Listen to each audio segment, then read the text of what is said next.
Welcome, everybody. Welcome to the June 13, 2017 Village Board meeting. Thank you all for coming. We have a very full agenda today, so we're going to try to get moving and get through things in a very expeditious fashion so we can get you out here before dark, maybe. All right. So can we stand for the pledge? I pledge allegiance to the flag of the United States of America and to the republic for which it stands, one nation, under God, indivisible, with liberty and justice for all.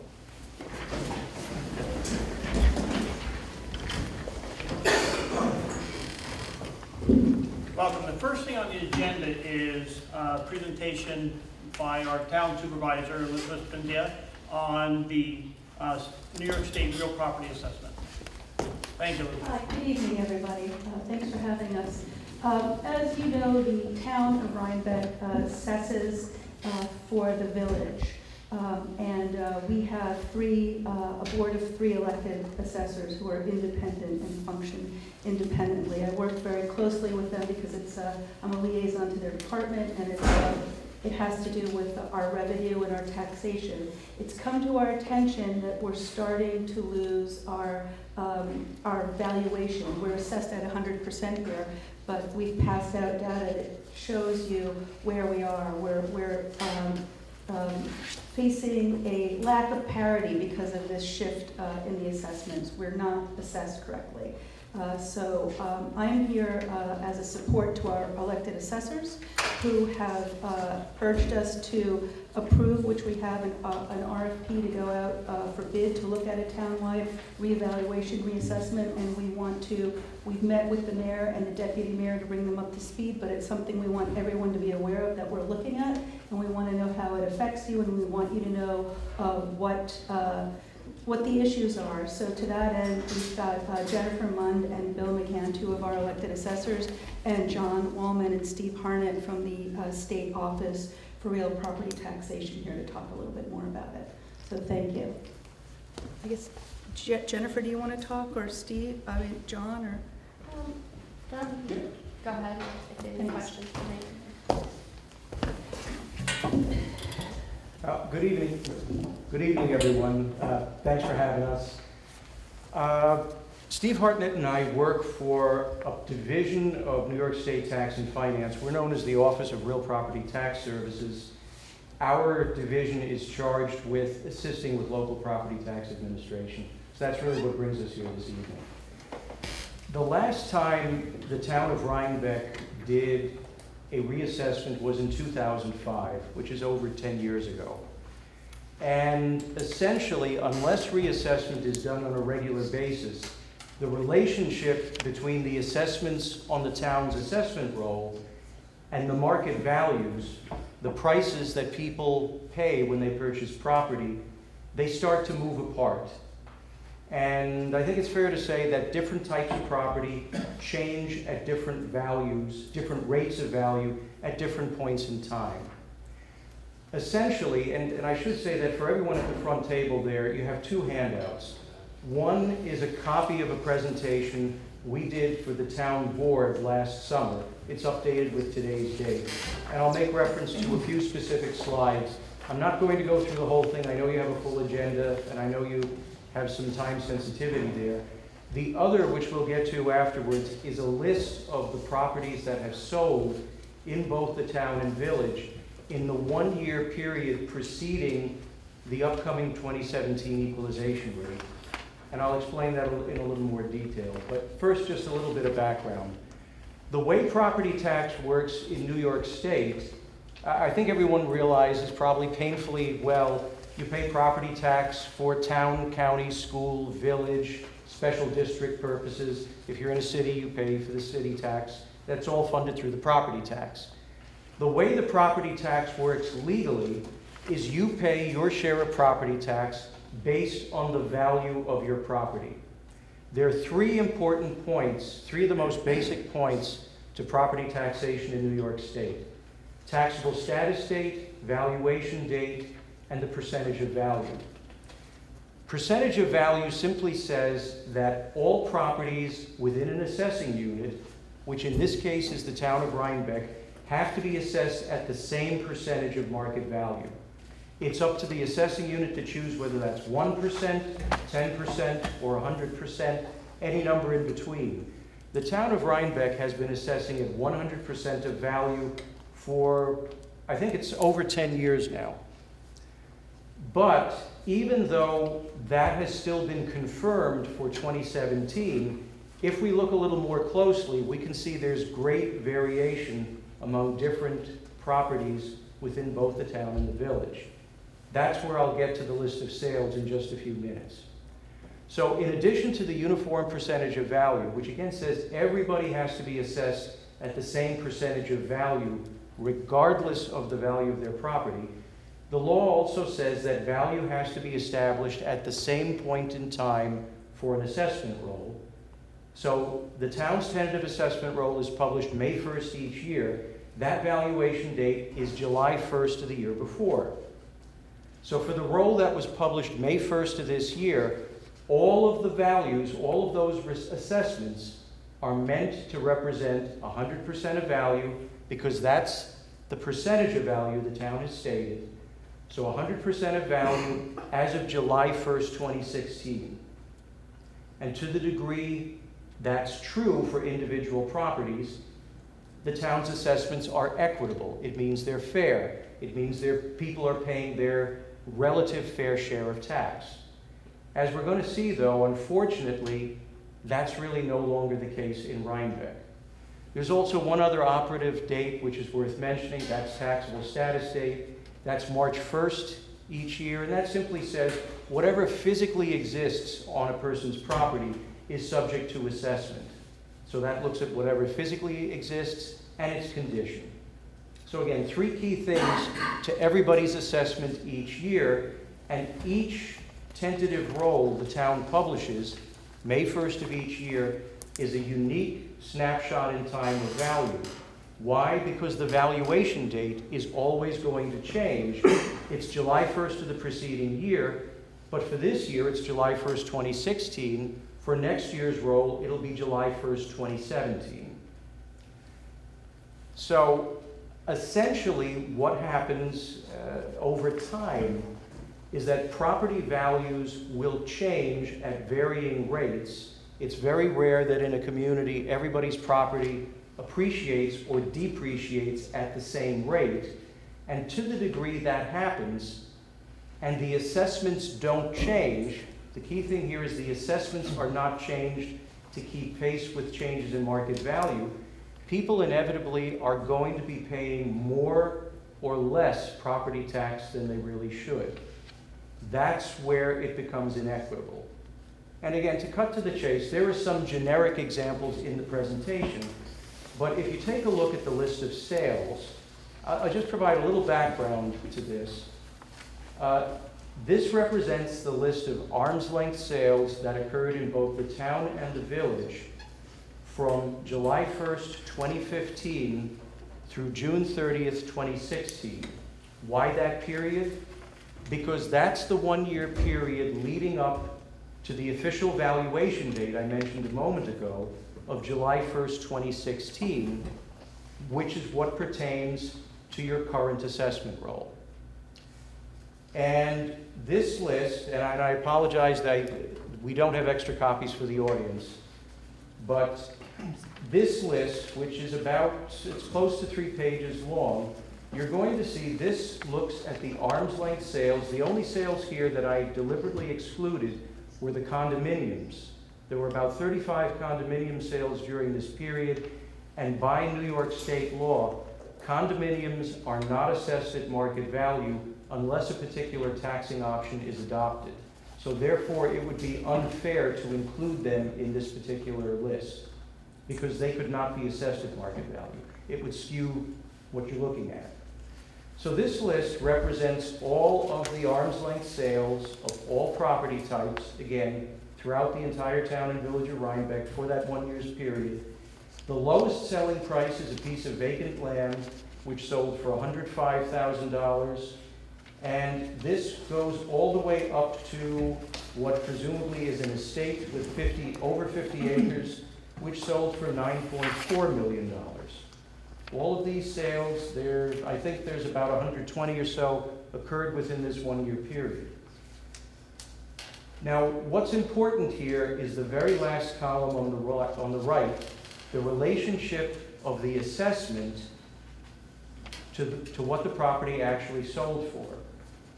And you're going to see those ratios. Again, if this was a perfect world, all of those ratios would represent 100%, because that's the level of assessing the town states it as being. But as you're going to see, that's really an average at best. You're going to see here for that very first sale, the ratio, it's less than 30%. The next sale has a ratio of almost 83%. The next sale, almost 91%. The next sale, over 156%, which means it actually sold for less than its present assessment. If you look through this list, you're going to see a tremendous amount of variation in the relationship of the town's assessments to the selling prices. Why? I think the simple answer is that the way properties are selling today are different than the way they sold for the town's most recent reassessment, which was accomplished for 2005. The only way to achieve a higher degree of equity so that the town can reasonably say, yeah, to the degree possible, all properties really are at 100%, is to do a reassessment, which plain and simple is a project in which the property characteristics of all parcels in the town, all approximately 3,800 parcels, are reviewed and confirmed. The amount of land, the style of the buildings, the square footage, permanent additions or improvements and amenities, fireplaces, below-ground pools, things of that nature. So the town is working from correct information. And then valuing all those properties individually for the applicable valuation date of whenever this project would actually be accomplished. That's the way you bring equity back into the role. And essentially, what I think you're going to see if you look at this in detail, there is no consistency, because clearly you're going to see some lower value properties that have low ratios. But the general observation I'd offer here is that among the lower value properties, you tend to see more higher ratios. What that means is that the lower value properties generally tend to be assessed at a higher level than the higher end properties. If you take a look at the last page, for instance, you're going to see there are only a few instances, and that last page is looking at properties that have sold for $570,000 and up. You're only going to see 3 properties that actually sold for a little bit less than their assessed value.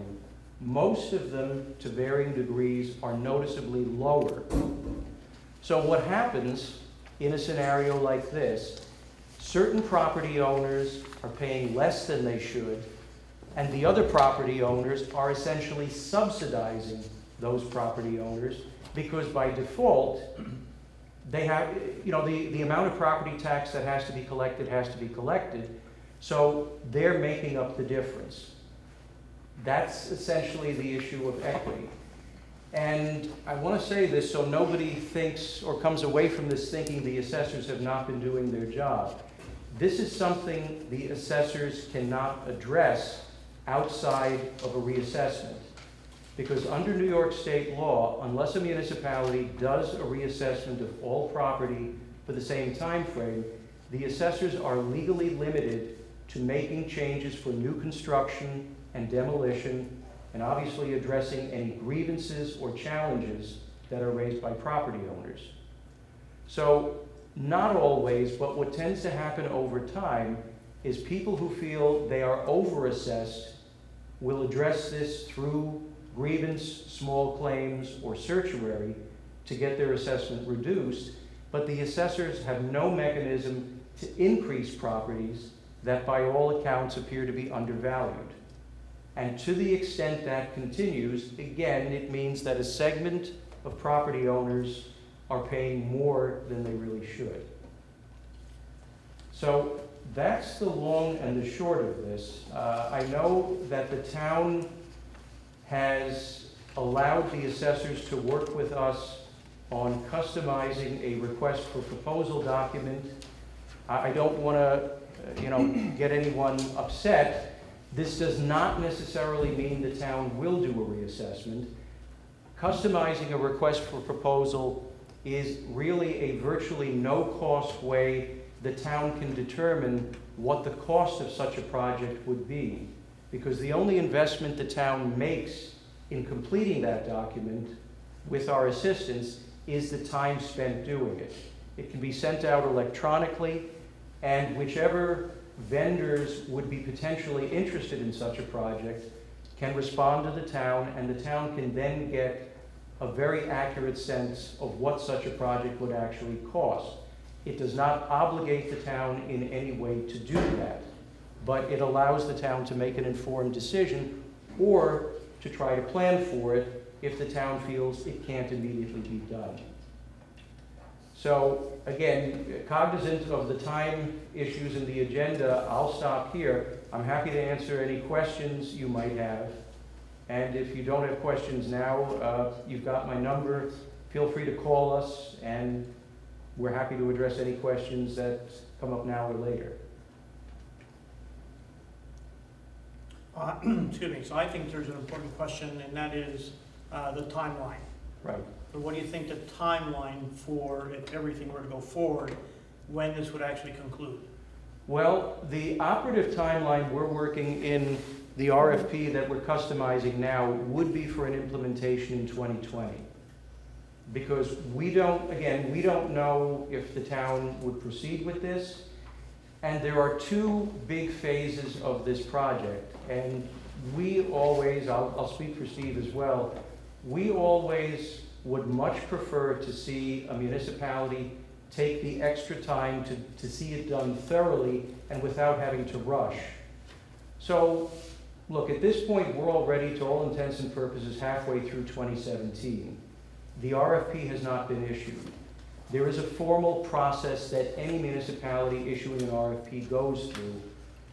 That process usually takes several months. The typical is 3 months. If a town really wants to be aggressive, maybe they can do it in 2. I think collectively, we're coming from the premise that by the time the results of the RFP are available, the town knows what the prospective vendors, who the prospective vendors would be and what the cost would be. Even if there is a decision to move forward at that time, the project really wouldn't get underway in earnest until probably the early part of 2018. That allows 2018 for all of the data to be reviewed and collected, and then it allows the valuation of the properties and a very thorough review of those values to be conducted in 2019. And if we use that timeline as a hypothetical, what would happen in the early part of 2020? All property owners in the town and village would receive a notice which would list their old assessment, the property taxes they paid based on that old assessment, their new value, which would represent 100% as of the valuation date of July 1st, 2019, and it would also have an estimate of how those taxes would be redistributed. It is not an estimate of future taxes. It takes the property taxes most recently paid and simply redistributes them with new values so people can get a sense of how this project would affect them. But that's the hypothetical timeline that we're looking at in this document.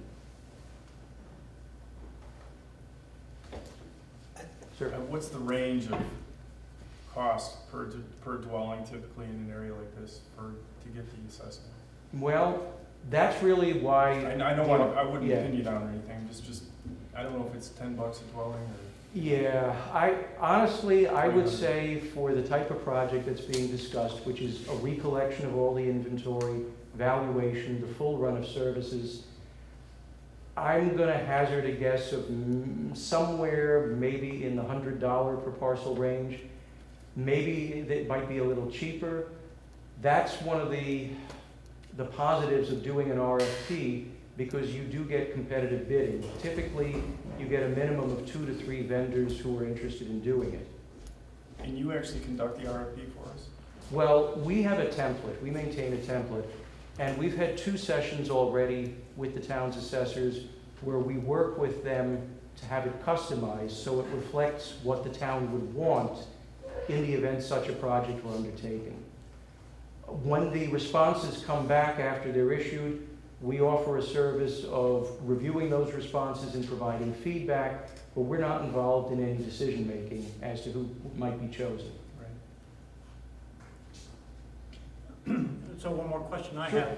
I think it's important for the village residents to know if there's an impact on them immediately for doing the RFP in terms of cost or taxation. No, no. Because again, the cost of, there virtually is no cost to customizing this RFP. Now, not the customization, but let's just say once the RFP is awarded, Mhm. it's gonna be $100 per parcel. Right. So we're looking at several $100,000 to conduct this reassessment. Right. That'll be a tax increase to our residents to be able to cover that cost. The cost has to be borne in some way. Yeah. Typically, it's handled one of 2 ways. Some municipalities will budget a certain amount of money each year, so they have a large chunk going into a project like this. Others will issue a bond, which I know there's bonding council who deals with that. Typically, many municipalities have experience with that, where they'll bond the cost over 5 years. I will also say that some vendors, in order to help encourage the business, because obviously that's their bread and butter, they want to do these projects, some vendors will say, look, we will spread the cost out over a certain period of time. Really, in this day and age, that's pretty typical. In a project like what we talked about here with this time frame, I would expect that to be the case, where it would be spread out over at least 3 years anyway. I just wanted to, one thing that we met earlier was the discussion of what the equalization rate is. Yeah. Basically, if the assessment roll falls out of a plus or minus 100% plus or minus 5 or 10%, I guess is Yes. the number. If it falls out of there, then the state begins to impose a multiplying factor on our assessments, and it just puts numbers on numbers. Is that Well, not really a multiplying factor. What happened this year, to be quite honest, the town got 100% because mathematically we had 2 very different results, and they averaged out to a number by which the town could claim 100. One point that I should make that I almost forgot, in the presentation, the copy of the presentation, you're going to see a slide somewhere in the middle that refers to a couple of statistics. One is called the coefficient of dispersion, one is the price-related differential. Now, the town's coefficient of dispersion, arguably it's okay. For this year, and we're just talking residential property now, it's 14.90. The International Association of Assessing Officers, which sets the standards for these statistics, they would say for a town like Rhinebeck, it shouldn't be higher than 15.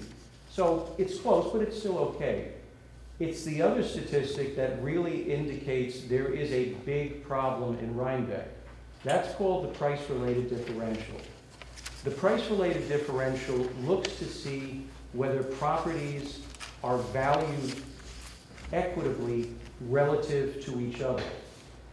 The price-related differential, to have an acceptable range, the number should be between 0.98 and 103. The number in Rhinebeck is nearly 108, which I will tell you from the experience of Steve and myself is very, very high. It is very uncommon for us to see a result that is that high. What that number suggests is that higher valued properties throughout the town of Rhinebeck are noticeably under-assessed on the roll relative to less valuable properties. And again, I could only emphasize that is a very, very high result for that statistic. It's very rare we see one that high. So to back to your point about the equalization rate, frankly, without the town taking some action, it's just a matter of time before we are no longer able to issue a rate of 100. It's not really a question of a factor, it's a question of whether we can confirm the locally stated level of assessment. And if the equalization rate drops below 100, it simply means, let me take an easy number, 0.90. If hypothetically the town stated a level of 90%, that would mean that all the assessments on average represent 90% of value.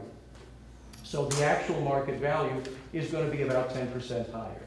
It's just a mathematical interpolation. I think most people would say that it's a lot easier for property owners when property is assessed at 100%. It's a lot more straightforward.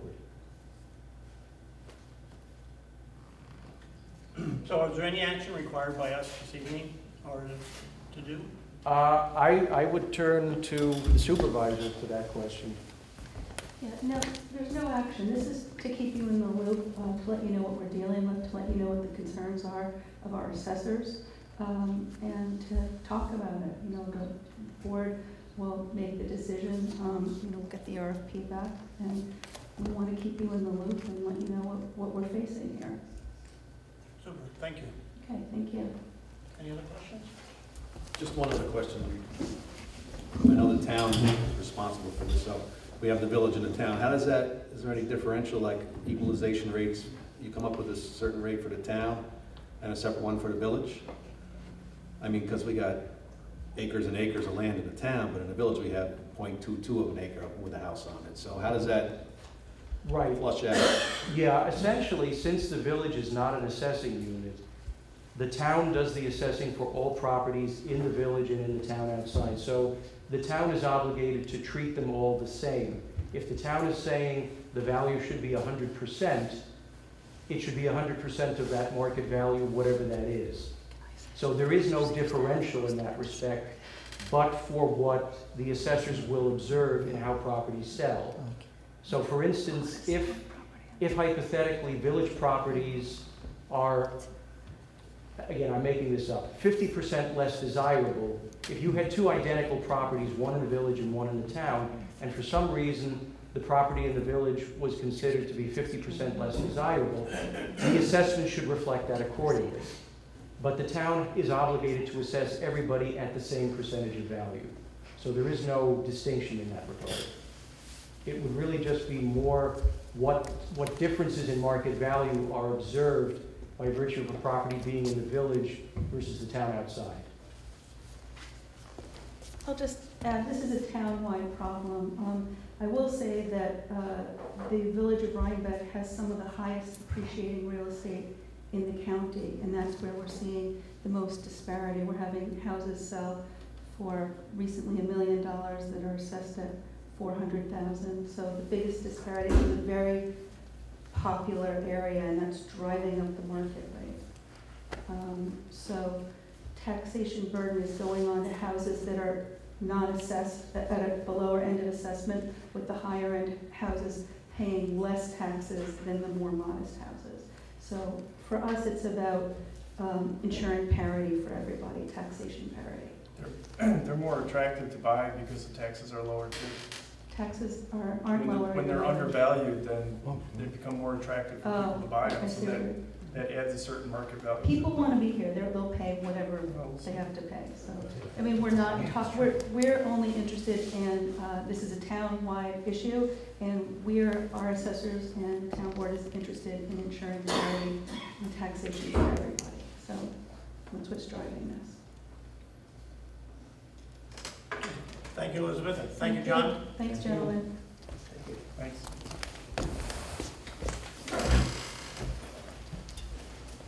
County Legislator Joel Tynan, please.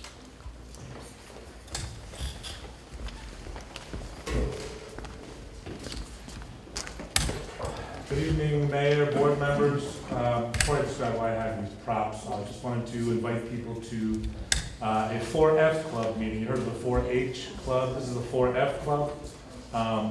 Fossil Fuel Free Fridays, and it's happening this Friday at 6 p.m. at the Family Partnership Center 29 North Hamilton Street in Poughkeepsie, first floor conference room. Last month, I got a resolution passed unanimously in the county legislature to move the county away from fossil fuel use. A lot of folks in the Dutchess County Progressive Action Alliance are working with me on that, so the more the merrier. Also, I wanted to give a shout out to Joyce Gelb. She recently spoke at the Star Library here in Rhinebeck about pay equity issues in this country, in Asia, and she agreed to work with me, and I'm inviting anybody in the room who's interested. She agreed to work with me on pay equity issues here in Dutchess County, and for 2 years now, I've been saying that Dutchess County should do what Mark Pollenkars, who called into my Saturday morning radio show a few weeks ago. Well, Mark Pollenkars is the Erie County executive, and he issued an executive order a couple of years ago saying that a $1.5 billion annual budget in Erie County, or the Erie County IDA, the Industrial Development Agency, you don't have a right as a business or a firm or a corporation or a company to get tax rates. You have to prove it. And the genius is no company, again, these are just problems, no company can get any financial technical assistance whatsoever from the Erie County Industrial Development Agency unless they can prove pay equity, that the women employees at that firm are getting paid as the male employees for the same job. There's no reason why we can't do that here. And I'm asking anybody in this room to work with me and Joyce Gill on that issue. To me, never again after the Holocaust means never again for anybody. And David Sowers, who's a former member of the school board here in Rhinebeck, he and I are doing a book discussion club. It looks like 99% likely it's going to be happening at the Star Library. 1 week from this Thursday, it's going to be at probably mostly likely 6 p.m. And the first book we're doing, you're all invited, Sinclair Lewis, It Can't Happen Here, about the rise of a Buzz Windrip, and sort of reminding, this book has taken off over the last couple of years, even though it was written in 1935. It talks about the rise of fashion. And there's a lot of similarities. Also, I wanted to give a shout out, because a guest here, this book, Timothy Snyder, On Tyranny, 20 Lessons from the 20th Century, will probably be going into that. And I just wanted to say on this whole thing about never again, just if you could imagine briefly, let's say for the last 4 years, if the county executive and the mayor, whoever it is, had a plan to consolidate the county highway department and the village highway department. And let's say for the last 4 years, many people showed up, with walkers and everything saying, please don't consolidate, the village sewer with the county sewer, et cetera, for 4 years. Let's say that happened for 4 years. Hundreds of thousands of people testify. And let's say eventually, on April 18th this year, the mayor and the county executive went behind closed doors to sign an agreement, and millions of dollars in assets are being transferred, and the vote that was promised to the county legislators and the city council or the village board didn't happen. That's the busting. That's the busting. And if you don't know, the media has not really reported on this, but I've seen a lot of people with disabilities, with walkers, with canes, show up a month after month without me lifting a finger, year after year, for 4 years to the City of Poughkeepsie Common Council meetings and the county legislature meetings. And we were promised a vote on it. We didn't get a vote. We're talking about millions of dollars in assets. I'm afraid, frankly, for the taxpayers of Rhinebeck and Clinton, that we are going to be held liable for this end run around democracy. And for people with disabilities, for people of color, for people of low income, there's 35 streets where the bus lines in Poughkeepsie being eliminated. It's a big deal. I have never, I was brought up, okay, with my family and my brother's family for the last 30 years, and my wife and her family. I was brought up never again for anybody. That nobody, Jewish, non-Jewish, nobody should be perpetrating the same harms on the people the most vulnerable. I was brought up never again, okay? So I've never picked on anybody because of their religion. And frankly, I'm suing Hank Gross and MidHudsonNews.com for libel. I was on the phone all day with libel lawsuit attorneys. I've never called any elected officials fascists, okay? And I've never targeted anybody for their religion. I never said Dutchess County is a fascist state. Just so you folks are aware, there are some very powerful special interests who have always hated me, and they're seizing out this opportunity because I'm the only legislator last night who voted for democracy, voted to keep those bus lines. And there's so much misinformation going on. So, what I said last Monday in a private Democratic caucus, Could have been worded much better. But the people who really need an apology are, you have no idea, folks. You have no idea, and I ask you to look at the testimony, the webcast of the county legislature meetings. The hundreds and thousands of people with disabilities, the people of color, Thurgood Marshall Terrace, Section 8 apartments on Delafield Avenue in Poughkeepsie, literally a mile and a half, 2 miles away from the bus stop. And imagine if, for the last 4 years, the county executive and the village mayor had this thing about a takeover and a consolidation, and then all of a sudden, it happened behind closed doors, nobody gets a vote. Just remember, 10 years ago, somebody's political career was ended partially because false rumors are floating around that they wanted to consolidate the village and the town government. Do you remember that? This is not a small deal. Thank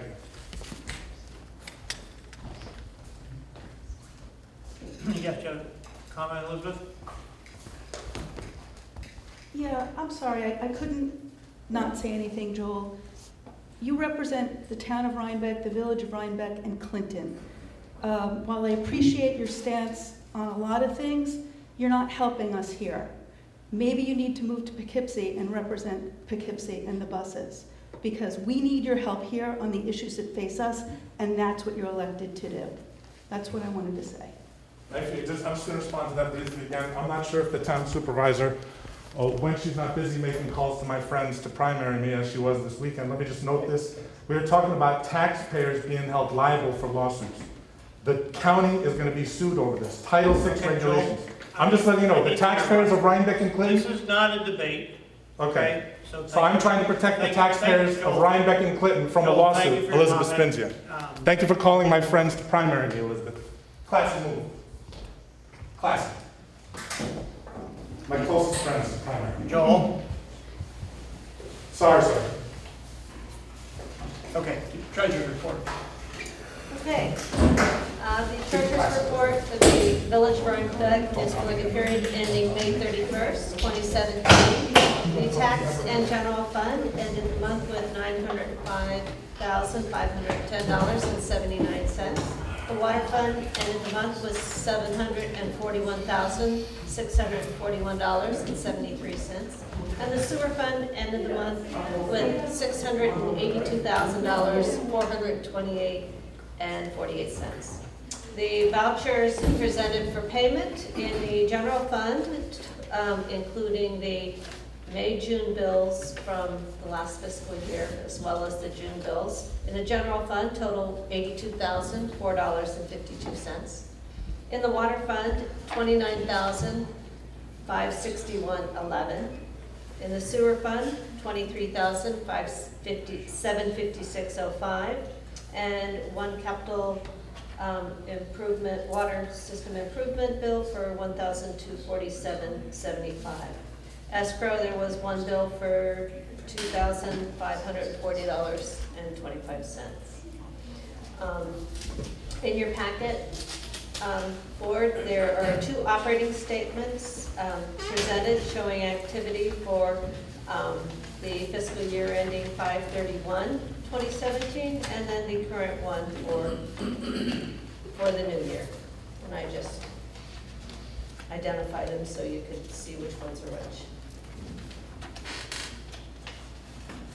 The adjustments have been reviewed and signed off by the water and sewer liaisons and are presented for authorization.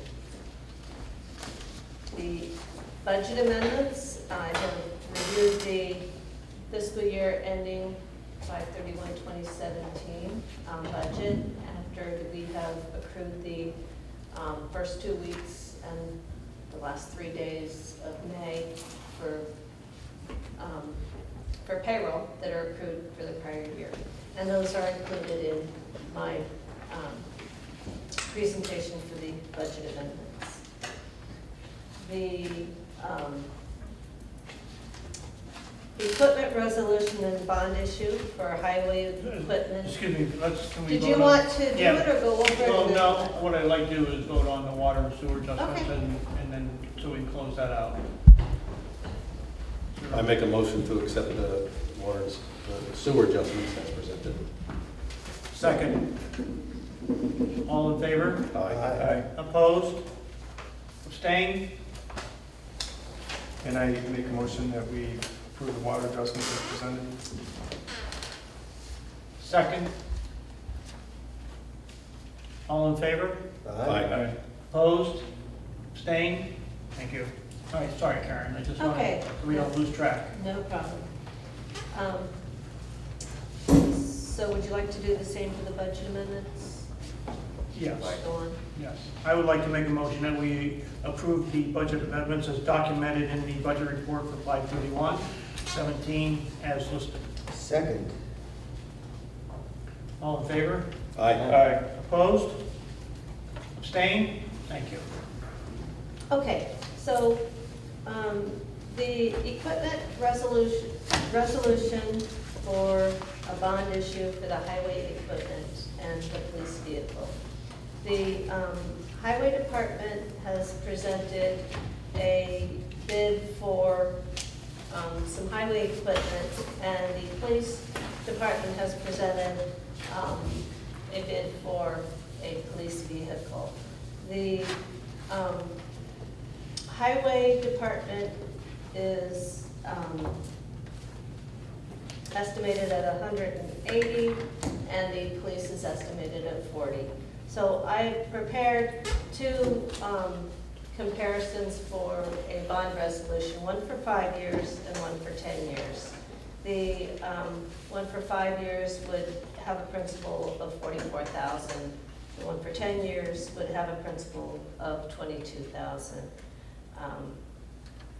So what I'm asking. You mean principal or do you mean, Principal interest? payment, annual principal. oh, okay, annual principal payment. Correct. So it's in your packet, I Right. presented it. So, What- so for the. I'm sorry, what is the highway? What are we buying? It's a highway equipment. Would you like to address that? Sure. Oh, was that the next thing he's gonna talk about? Yeah, I was just Okay. gonna go through the financial part of it and then Those just are the turn it over objects. to the departments over Okay. there to go through the actual equipment. So we're looking, I just wanted to report on the financing of it, that we have in the budget $22,000 for a prior highway equipment vehicle that was paid off, as well as we have $7,500 that we allocate to go into the capital equipment for the police vehicle. So there's $30,000 in the capital equipment for the police vehicle. If the board chose to bond it, that $7,500 would go towards the payment instead of going into the capital, and they would still have $30,000 sitting in the capital. So now I'll turn it over to Rick to discuss that. Okay. With Superintendent Fenton and Mike Wolf, we went over some of the capital needs for the highway department, and basically it's time to buy a new truck. We have truck number 11 is from 2004, and it's just not in very good shape anymore. It's basically being used to block the entrance to the back, the back lot. One of the things that the highway department did want to do with the new truck was to get a truck that was capable of handling a wing plow. And basically, if you know, regular snow plow's got the plow right in front. The wing plow is the plow that sticks off on the side. And when we were up at the village of Red Hook, we were having a discussion among the highway departments. And basically, the village of Red Hook has a wing plow. And what they said is, we can do our streets in 2 passes because of the size of the area, the width of the area that the 2 plows can scoop out. Whereas it turns out that we have to do most of our streets in 4 passes because we have a narrower plow. So the price of this truck basically is a large dump truck. It's going to have a sander. It will have the attachment for a wing plow. There was some discussion. There are some extended warranties that are offered with the contract. At the recommendation of Mike Wolf, he said we should do it because basically these things are rolling computers, and if something goes wrong, they can get very expensive very quickly. We basically use the way the purchase is done. The state has a list of approved vendors who you can go to who will give you basically the best price on the truck. So we've gone to the state vendor list.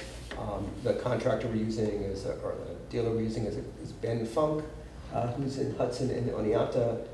The total price for this truck is $173,327.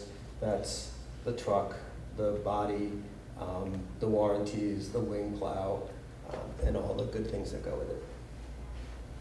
Any questions? Yeah, I have a question. Sure. So I'm the one who initiated the meeting we had with the Village of Red Hook, just to share some ideas on how they do things up there. They use, I believe it was 3 trucks to do their plowing, right? Was it 3? Or, I think it was 3, and then with, yeah, they have 1 big truck and then 2 smaller ones. right. So my idea was to, I know we need another truck. I agree with you on that. By the way, I was the highway liaison for 7 years, so I kind of know a little bit what I'm talking about. My idea was to get a smaller truck at about half the price of this and use the other money to buy a leaf vacuum attachment for another truck, for a chassis that we were looking at. Right. So in theory, we'd get 2 things for the price of 1 here. Well, I had a discussion with Mike. I said, what about using the smaller truck? And basically, what he got back to me is he said, basically, one of the reasons why truckload was broken down, and we have, the issue with plow truck we have is because we're using too light you can't use too light a truck to plow. So I asked him, is it really feasible to go ahead and use the smaller truck? I think they're using F550s up there. Like that's what we saw in the garage. And his response was, no. Basically, we will beat them up and we're going to wind up bending them, and in repairs we'll wind up having a harder time with it. That's his. I know, but why, how can Red Hook do it, but we can't do it? And I know we have a little more miles than Red Hook on streets, but that's why we have 4 trucks instead of 3. We do have a different set of chores. We do different things. They get assists from their town highway department. The quick answer is that I went to the people who do our streets and I said, this is what works for us. Our experience is that when we used a lighter truck, we ran into trouble. So I'm reporting what I'm hearing. Right. The truck has other uses as well. I think also one of the things you get is a big sander body with this, so you can actually run around and sand. If you have a smaller area, then you have a smaller sander body. The truck goes back and forth, cuts down your efficiency. Also, you're not going to hang a wing plow on a F550. I don't think. No, we could put the wing plow on one of our existing. You're going to remount it on there too. Right, but, so my other question is, when we have a wing plow, do we need 2 guys in the cab as opposed to 1? I don't think so. No, I'm not aware of that. John? John, you know? No, you do not. No? Can I speak? Yeah, come on. John Fenton, Village Superintendent. The John, small- can you come over to the mic? Sure. That'd The be great. smaller Thank you. truck that trustee Lou was mentioning was truck 11, and it's a very small truck. The thing is, it's not capable of handling the amount of work that the guys are putting it through. Electronically and hydraulically, it's pretty much shot. We can't even mount the plow on the harness. That's how bad it is. So going back to what's the best piece of equipment, we've been doing studies, and it's getting to the point now where our studies will just trickle into the fall, and then before you know it, it'll be winter, and we won't make a purchase, and we're gonna be stuck with one less plow truck, which is gonna really put us in a jam. So the question was, do we spread the money out and possibly purchase a smaller truck, and maybe with the other money, purchase a cab with a vacuum on it? Well, that deal that was up in Frankfurt, that fell through. So we weren't able to purchase the chassis and the cab. So that kind of like squashed that. So then we just focused on the one piece of equipment that we definitely do need. And that's what we came up with. I know we need another truck. I don't think we need another big truck, that's my point. So, Yeah. John, in your assessment of DPW, based on the inventory that we have, and the road conditions that we have to do, working with the highway like you have been, what is your assessment on the size of truck that we need to do to be able to be efficient here? Yes, and I believe the bigger size is definitely crucial. I mean, the guys are out there longer hours, they're making 4 to 6 passes. We're not clearing the roads the way we should be clearing them. And it tends to be cumbersome when, you know, we had so many trucks at the garage that aren't really cutting it, and they're not doing the job. So we need a piece of equipment that's actually gonna be able to handle our roads. And we do have quite a bit of extra roads in Red Hook. Not quite a bit more, maybe 5 more miles. I'm gonna have to give you that chart. Okay, but how can they do it and we can't do And it? they do have assistance from the town. The town helps them on every snowstorm? They do? I don't think so. All right, well. That's why I brought everybody up there to talk to them. All right, so 3 people were there, we have 3 different opinions on what Right. came out. The deal here is we need to decide on a vehicle that we need, because winter's gonna be here. And we have a review by our highway department, we have a review by our DPW that are recommending a truck, based on I their. agree with you, truck, yeah. And their recommendation is the larger truck Okay. for the assessment. So we're gonna vote on this bond altogether as the police car and the truck together? Right. So I'm voting against the truck, but I'm voting for the police car, just so you know. So I'm gonna say probably no when we say, you know. Okay, because Okay. I mean, it's presented together Yeah. to Right. get a better rate. And the police car is 5 years, but the 10 years is on the whole entire bond issue, so. And just the quick assessment on the police car. The police car is a 2007 Chrysler with close to 200,000 miles and double that in terms of hours on it. It is literally falling apart as we're using it and going into repair quite often. So it has not become a reliable car for police support. And if we're down a car, and if we lose a car as a result of something else, then we're really in trouble because we do not have the coverage that we need to provide for not only the village, but our support for the town and for our schools. So a police car is long overdue at the rate of $40,000 to replace that car.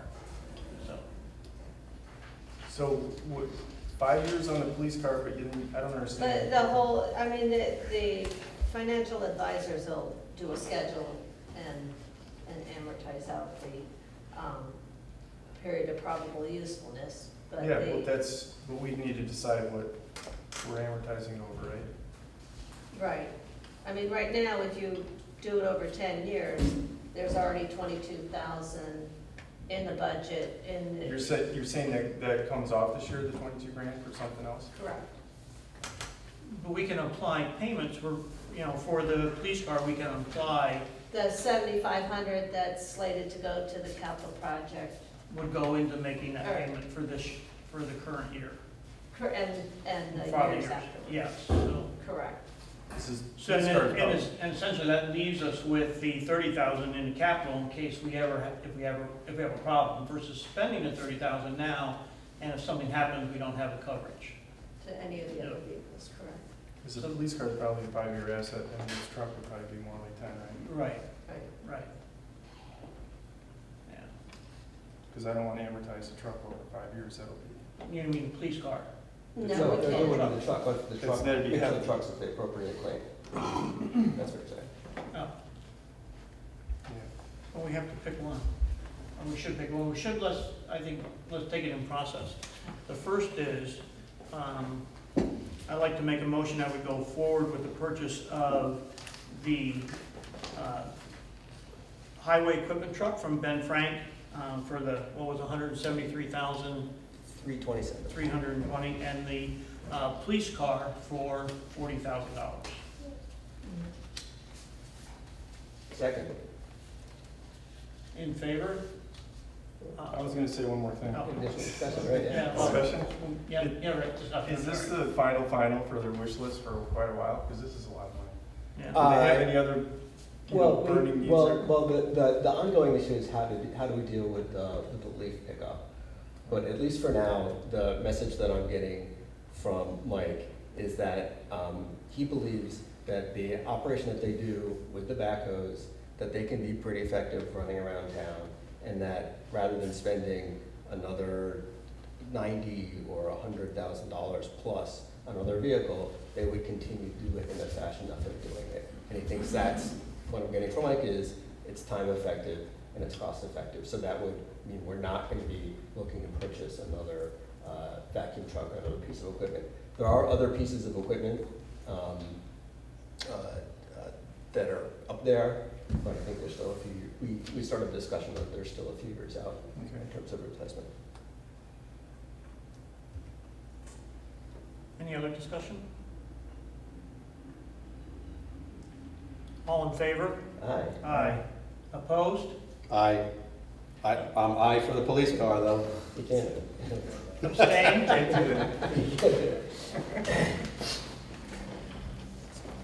Carried. So now we need to vote on the resolution for the bond.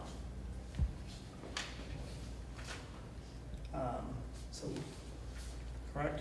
So all in favor of adopting, we'll have the discussion on which one, but all in favor of bonding for these two vehicles? Up to 220,000. Up to 220,000. Which is what the resolution is, but if we get that absolute bid and you have everything that you, and anything that you need from the truck comes in lower than that, we can borrow, like back down to the 175, but this just gives us a little bit of room. So that it's the option to borrow up to $220,000, but not, we don't. But, right, if we borrow. Correct. This gives us the option. So you want to make the motion on the bond? Sure, I'll make a motion that we can just do the date, do the length, or not with the motion. You can, yes. Okay. Did you take- yeah. I would make a motion that we do a 10-year bonding program for up to $220,000 with 10-year financing for the purpose of purchasing a police car, a new truck for the highway department, and the accessories that go with it. Second. Second. Who seconded? Howie. Any further discussion? What is our rate then, lately? 2.69 is what we got for the. And just one, I have a question, and if we didn't bond and we went for an interest payment on this, would the interest rate be any better? No, okay. Because the interest rates are pretty low right now. But I will certainly look at the lease. I'll look at them. Okay. But I know that we did this comparison with the fire truck and found that we got a better rate. All in favor? Aye. Aye. Opposed? Abstained? Carried. Thank you. Can I make one point, which is basically we're continuing to carry a debt that we've been carrying. One vehicle we've paid off, and now we're starting another one, so Yeah. there's basically no change in the amount of tax that we're paying for this particular item.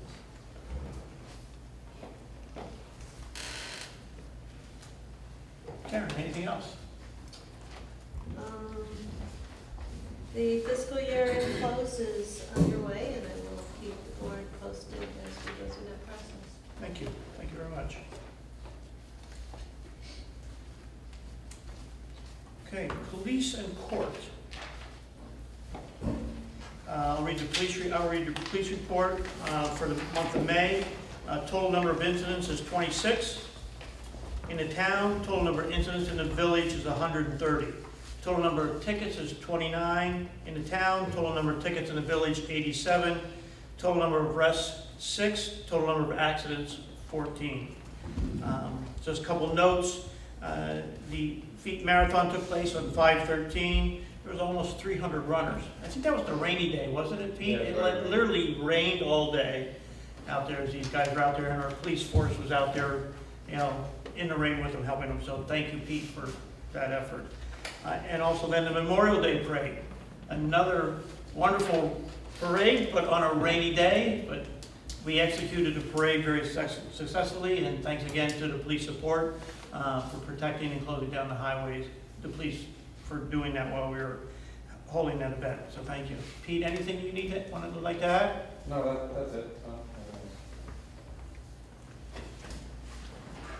And we already voted on the car. So fire department. Our chief is here. I'm going to ask, this will be a two-part presentation. I'll briefly read his report, but then I would like Chief Kyle Amy to come up and talk about our new fire truck and the status and any other information. So for the fire report for the month of May, there were a total of 85 alarms for the fire department. 22 of those were fire calls and 54 were EMS calls. There are also 8 motor vehicle accidents. The ambulance did not respond to 10 of those calls, therefore the response was 84%. Also like to congratulate June Lafurgy and Blake McMichael, who both graduated from Firefighter 1. Are they June? Blake? No, not here. I really commend them on doing that. Being somebody that went through Firefighter 1, I know what it's like. It's not easy. It's a very strenuous thing, and so it's a great accomplishment, and they leave that with a sense of accomplishment and also having the skills that they need to protect us. So thank you, Kyle, for letting them go to that training. Walt Cotter and Joe Cotter both passed their New York State EMT exam. Right, so congratulations to Walt and Joe for doing it. Again, being an EMT and having taken that exam and going through the practicals, it's not easy to be a person out there on the front line serving our community. So I commend them, both Walt and Joe, for putting the effort in and the many, many hours it takes to get to that point. So thank you, Walt and Joe. And then I'm going to turn it over to Kyle. Chief Kyle Amy, please. Thank you, Mayor. As you all know, we purchased a new fire truck. Last week we sent 3 people from the committee out to South Dakota to do the final inspection of the factory. What consists of is that for 3 days we go through the specs that we spec'd out to match them up to what the truck was built. There were some small discrepancies, nothing major, and some lighting and some electrical stuff. That was all corrected, as well as some paint issues that they found. So that was all corrected as well. They're hoping by either Friday or Saturday that truck from South Dakota will start making it back over here to New York. From there, it goes to our dealer up in Palinville, which is Garrison Fire Equipment. When it arrives there, we'll go up for another inspection to see what happened from South Dakota to here. And then we'll start working with them on getting equipment switched over. Also, with the time frame and everything, I've been working with Karen that we have everything ready to go for the bond. When we pull the pin that we're ready to accept the truck into our presence. When that goes up, the money is there and ready to be allocated. The thing that I wanted to bring up tonight, as Gary and I spoke the last couple of weeks, is what we do with the old fire truck. We're talking to a few people. Yeah, you could send it out to scrap. We feel that's not going to be feasible enough, and we're not going to really get what we think that truck is worth. Garrison, the dealer, doesn't take trade-ins or anything, but they do recommend a company called Adirondack Fire Sales, which is a company out of the Albany area. Which means is that they come down, they assess the truck, and they put it out all over the place on their websites, either in the United States and outside, and they try to sell it. New Hamburg, New Hackensack has had good success. I know there's other fire companies, I don't have those with me. I would like to probably see if we can't look into that route, get the legal agreements from Adirondack Fire, have the board take a look at it and see what it entails. I know basically what it is the Adirondack Fire is kind of the middleman for it, where he finds the buyer, they pay the Adirondack, and Adirondack buys it from the village from there. And then, you know, with a 10% or 5% handling fee, I think, for the whole process. But I would like to, you know, see if the board would be in favor that we could try to, instead of getting $2,500 for a scrap, that maybe we could shoot for the $15,000 mark and get something, if not more, worth a little bit, where somebody else could probably use that. That doesn't meet our standards here, but could meet other standards elsewhere. Are you aware of anybody else who's used them? What's that? Well, do you know who else has used them? New Hamburg and New Hackensack has With positive results? good success. I mean, there's been no problems and everything, but again, as I spoke to Gary, I want to make sure that, who has the liability when the truck leaves here. It is a certified dealer, we'll get all that information. Have Mr. Olson take a look at it before anything is done, and, go from there. We have Andrea here representing Rich Olson's, our attorney, so if there's anything that comes up. Yeah. But just to be clear, this truck could end up in a third world country. Chile. Yes. That seems to be the big, the last couple of trucks that that this dealer did purchase went to Chile. But again, they buy the trucks from Adirondack, as Adirondack buys the truck from us. So, that's what we just want to make sure that we're not involved in that sale. We're involved in the sale to the certified dealer that we're selling it to. Right, so we're removed from that process of where it goes. Correct. We have no liability. Yep. And there's nothing, is there anything that we have to do to prep the truck for that sale? Nothing. So Nope. it's as is. As is. And can we, just lots of questions here, can we reject it, the claim, we can reject a bid, or once? Oh, we put it absolutely. in- Nothing's once we final. put it We in have the box, final decision on what the purchase price will be. Do we put what is it, a reserve price on it? We'll probably go, with the recommendation was going probably around the 25 to 30 mark and working down from there. And then we would cut it off and say, I'm saying hypothetically 15,000, and we won't go below that. So normally we put equipment out on the used equipment bid, which goes to the state level, correct? This is a little bit different because we're going out to a third party. Is there, Andrea, or is there any issue with doing that outside of that process?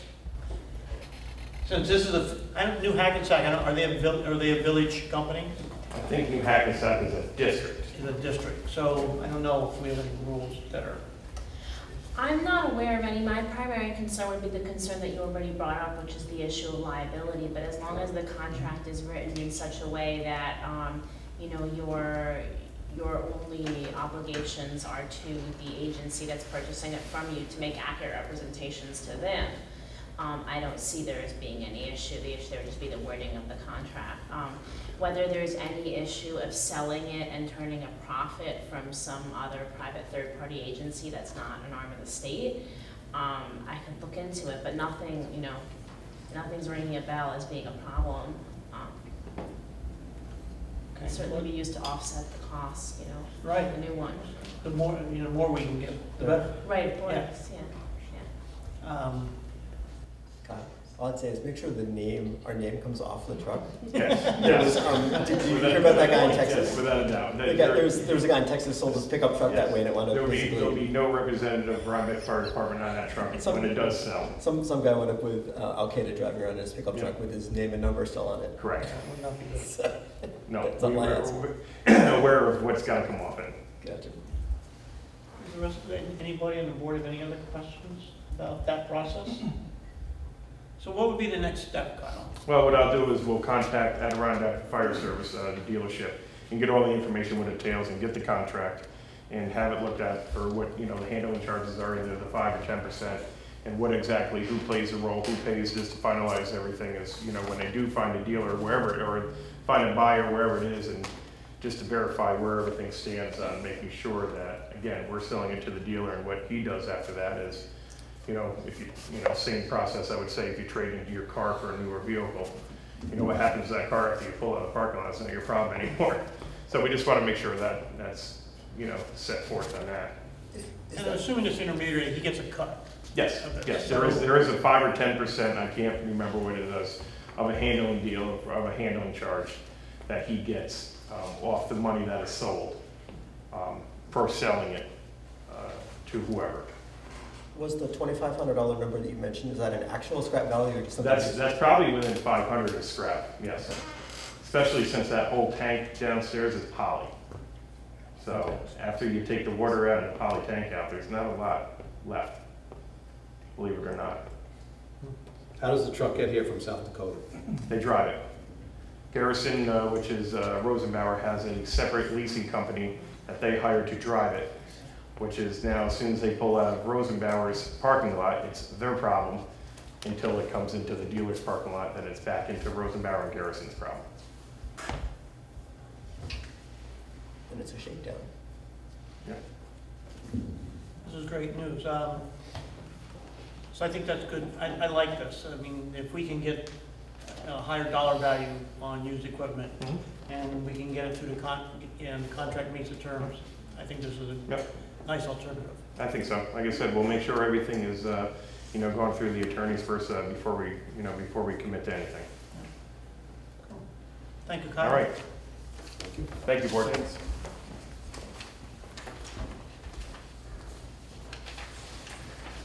Okay, next on the agenda would be the building and planning and zoning. I'm going to briefly read this because we have some other items to discuss in this category, and that would be, the first would be the monthly fees for 2017. CO and searches are $1,100, building permits $42.45, fire inspections $300, and escrow of $10,000 from the garden group for phase 3. As anybody who's watching that development is going on. Planning board, sign application fees $75, site application fees $1,350, special permit applications $150, and subdivision application fees $100. And the zoning board there was a slight expense for $4.50. Also for the minutes for the village planning board, dated June 6, 2017, there was agenda for Abba Falafel, which is a sign review, which was approved. Amalgamated Agricultural Associates LLC for a special permit for site plan review. And the motion was made and seconded by Michael Key to require subdivision of escrow for professional fees of $8,500, which covers the attorney fee and engineering, and traffic report for Amalgamated Agricultural Associates LLC. And that was approved. Primrose Hill School, a special permit also for site plan review, and that's to convert the remaining buildings to educational use. That is on hold pending the applicant to submit an inventory of the farm animals and designate the specific location of those animals. The last item was for Danco and Danielle Konegi, which was also a site plan review for approval. This project was considered under the seeker and met the requirements for the type 2 action and was moving forward. That's the second of the planning board. The next item is for everybody's information and reminder that we formed a short-term vacation rental group with trustee Grant is spearheading, so I would like Grant to give us an update. Let me go jump to the zoning code because it's part of that. Okay.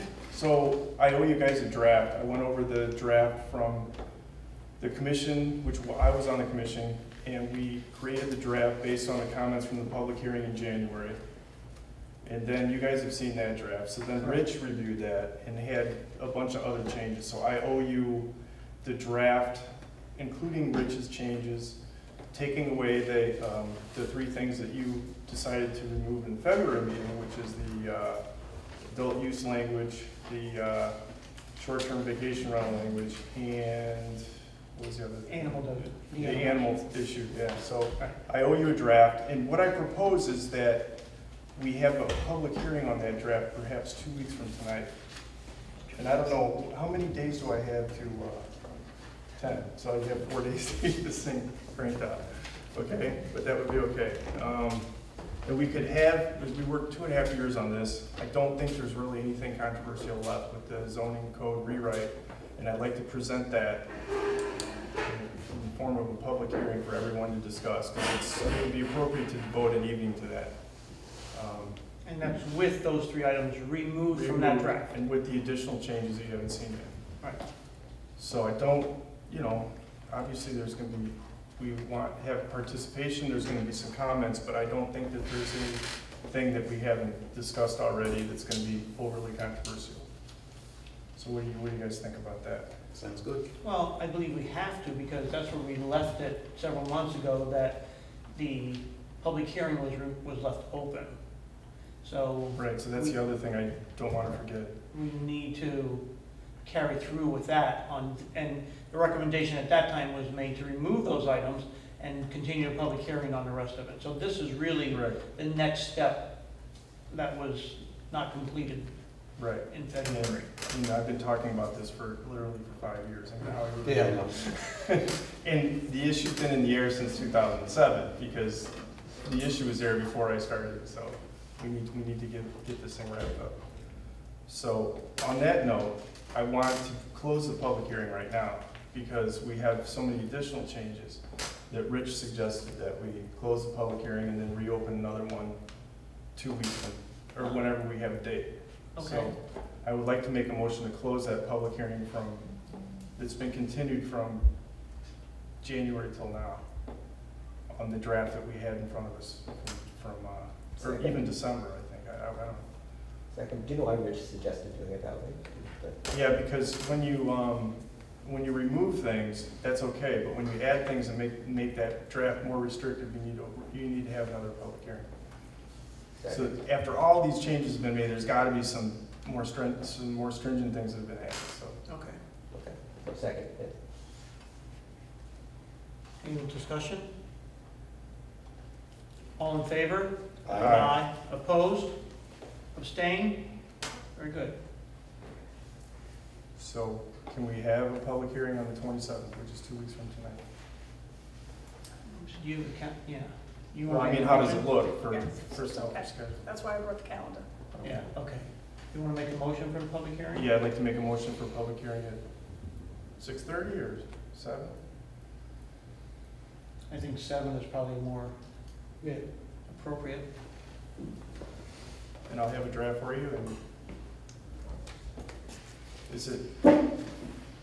when is it due? When do I need to get the draft to you? I have to. By Friday, probably, right? Yeah, because I have to publish it when it is, so they could be available as of the 16th. So by the end of the week, yeah. Draft available on the 16th. All right, so you want to make the motion, Brand? To do what? The whole Make public public hearings. on Yeah, I'd the- like to make a public hearing on the With the 27th, draft available on the 16th. with a draft available on the 16th. Thank you. Second. Discussion? All in favor? Aye. Opposed? Abstained? Carried. So the most controversial thing with the zoning rewrite was the fact that we added the vacation rental language, which made it transient rentals when the host is not there, which means, as a practical matter, that you Airbnb'd your house and you weren't there. We made that a prohibited use. So that seemed to be the most controversial thing that we had added. So what the mayor wanted to do is have a committee devoted just to discussing that issue. So we have members that are pro, and we have members of the committee that are anti. We have two planning board people, a zoning enforcement officer, and me, who is a liaison, and I used to be on the zoning board also. So there's 7 of us, and we're going to meet on the 28th to begin discussion of the short-term rental issue for homes. You're reading on what, the 27th, you just said? The 28th, 28th, yeah, we have a meeting at 6:30. so you can't do it at, Probably in Pat's office. Just put it on the calendar downstairs. No, It has to go on the calendar downstairs. okay. I mean, I figured I'd find a venue here somewhere Yeah. in Village Hall, and I thought it would be your office. All right, very good. so that's all I have for zoning right now. Thank you for moving that forward, Brand. So we close the public hearing, right? There was public hearing, you said public hearing, we have the. Yeah. You got it all? Yep. Highway. Okay, number of things going on in the highway department. The department, the guys themselves have been out doing road repairs, cleaning and repairing catch basins, delivering mulch, sidewalk, sign repairs, and they've cleaned up the parks for our seasons. And I do want to put out a reminder that brush pickup is now at a very particular time on the north side of Market Street, including Market Street. Brush is picked up on the first and third Monday of the month, and the brush piles should go out after 4 p.m. on Friday. In other words, they don't go out and sit there for a week. They should basically go out Friday afternoon. They'll be picked up Monday. And on the south side of Market Street, Pickups are made on the second and fourth Mondays. And again, the brush should go out no earlier than 4 p.m. on the Friday before the pickup date. What we want to avoid is having piles of brush moldering in our streets. It makes things dangerous and unsightly. So your cooperation is much appreciated. In other news, we've been working on a shared highway services study with the town. We had hoped to have it all straightened up and ready to go at this time, but the county has been slow. They were supposed to deliver us some documents. They haven't. Mayor Bassett was able to sign an extension, so we've got about another month to clean all this up. We will be submitting one last round of a potential IMA between the village and the town, just to agree that we're going to put out this RFP. The document that's been held up right now is the RFP and a contract which the county wants. So basically, Christine Bonomo, I believe, at the county is in the process of helping us finalize the RFP and then her contract, which the county will then, once all that is in order, then the county will let the bid for our consultant to look at our shared highway services. And this should definitely be tied up by next meeting. Number 3 is the sidewalk bid, but I'm talking, so should I keep going? Yeah, if you want. Okay. We had received 3, or I may say there is the need to reconfigure the curb and the sidewalk at the corner of Astor and Montgomery Streets. Basically, this has been, excuse me, I'm in the wrong place. We had let out a bid to rebuild and build a sidewalk between basically West Market Street at Oak up to the Thompson Mazzarella Park. And basically the last administration had put this out for bid. There was some hope that the Frost Foundation would pay for it. There was some back and forth. It turned out that that was technically unfeasible. The board at its last meeting decided we would put out a bid. I've received 3 bids, and my recommendation is to reject them all on this criteria.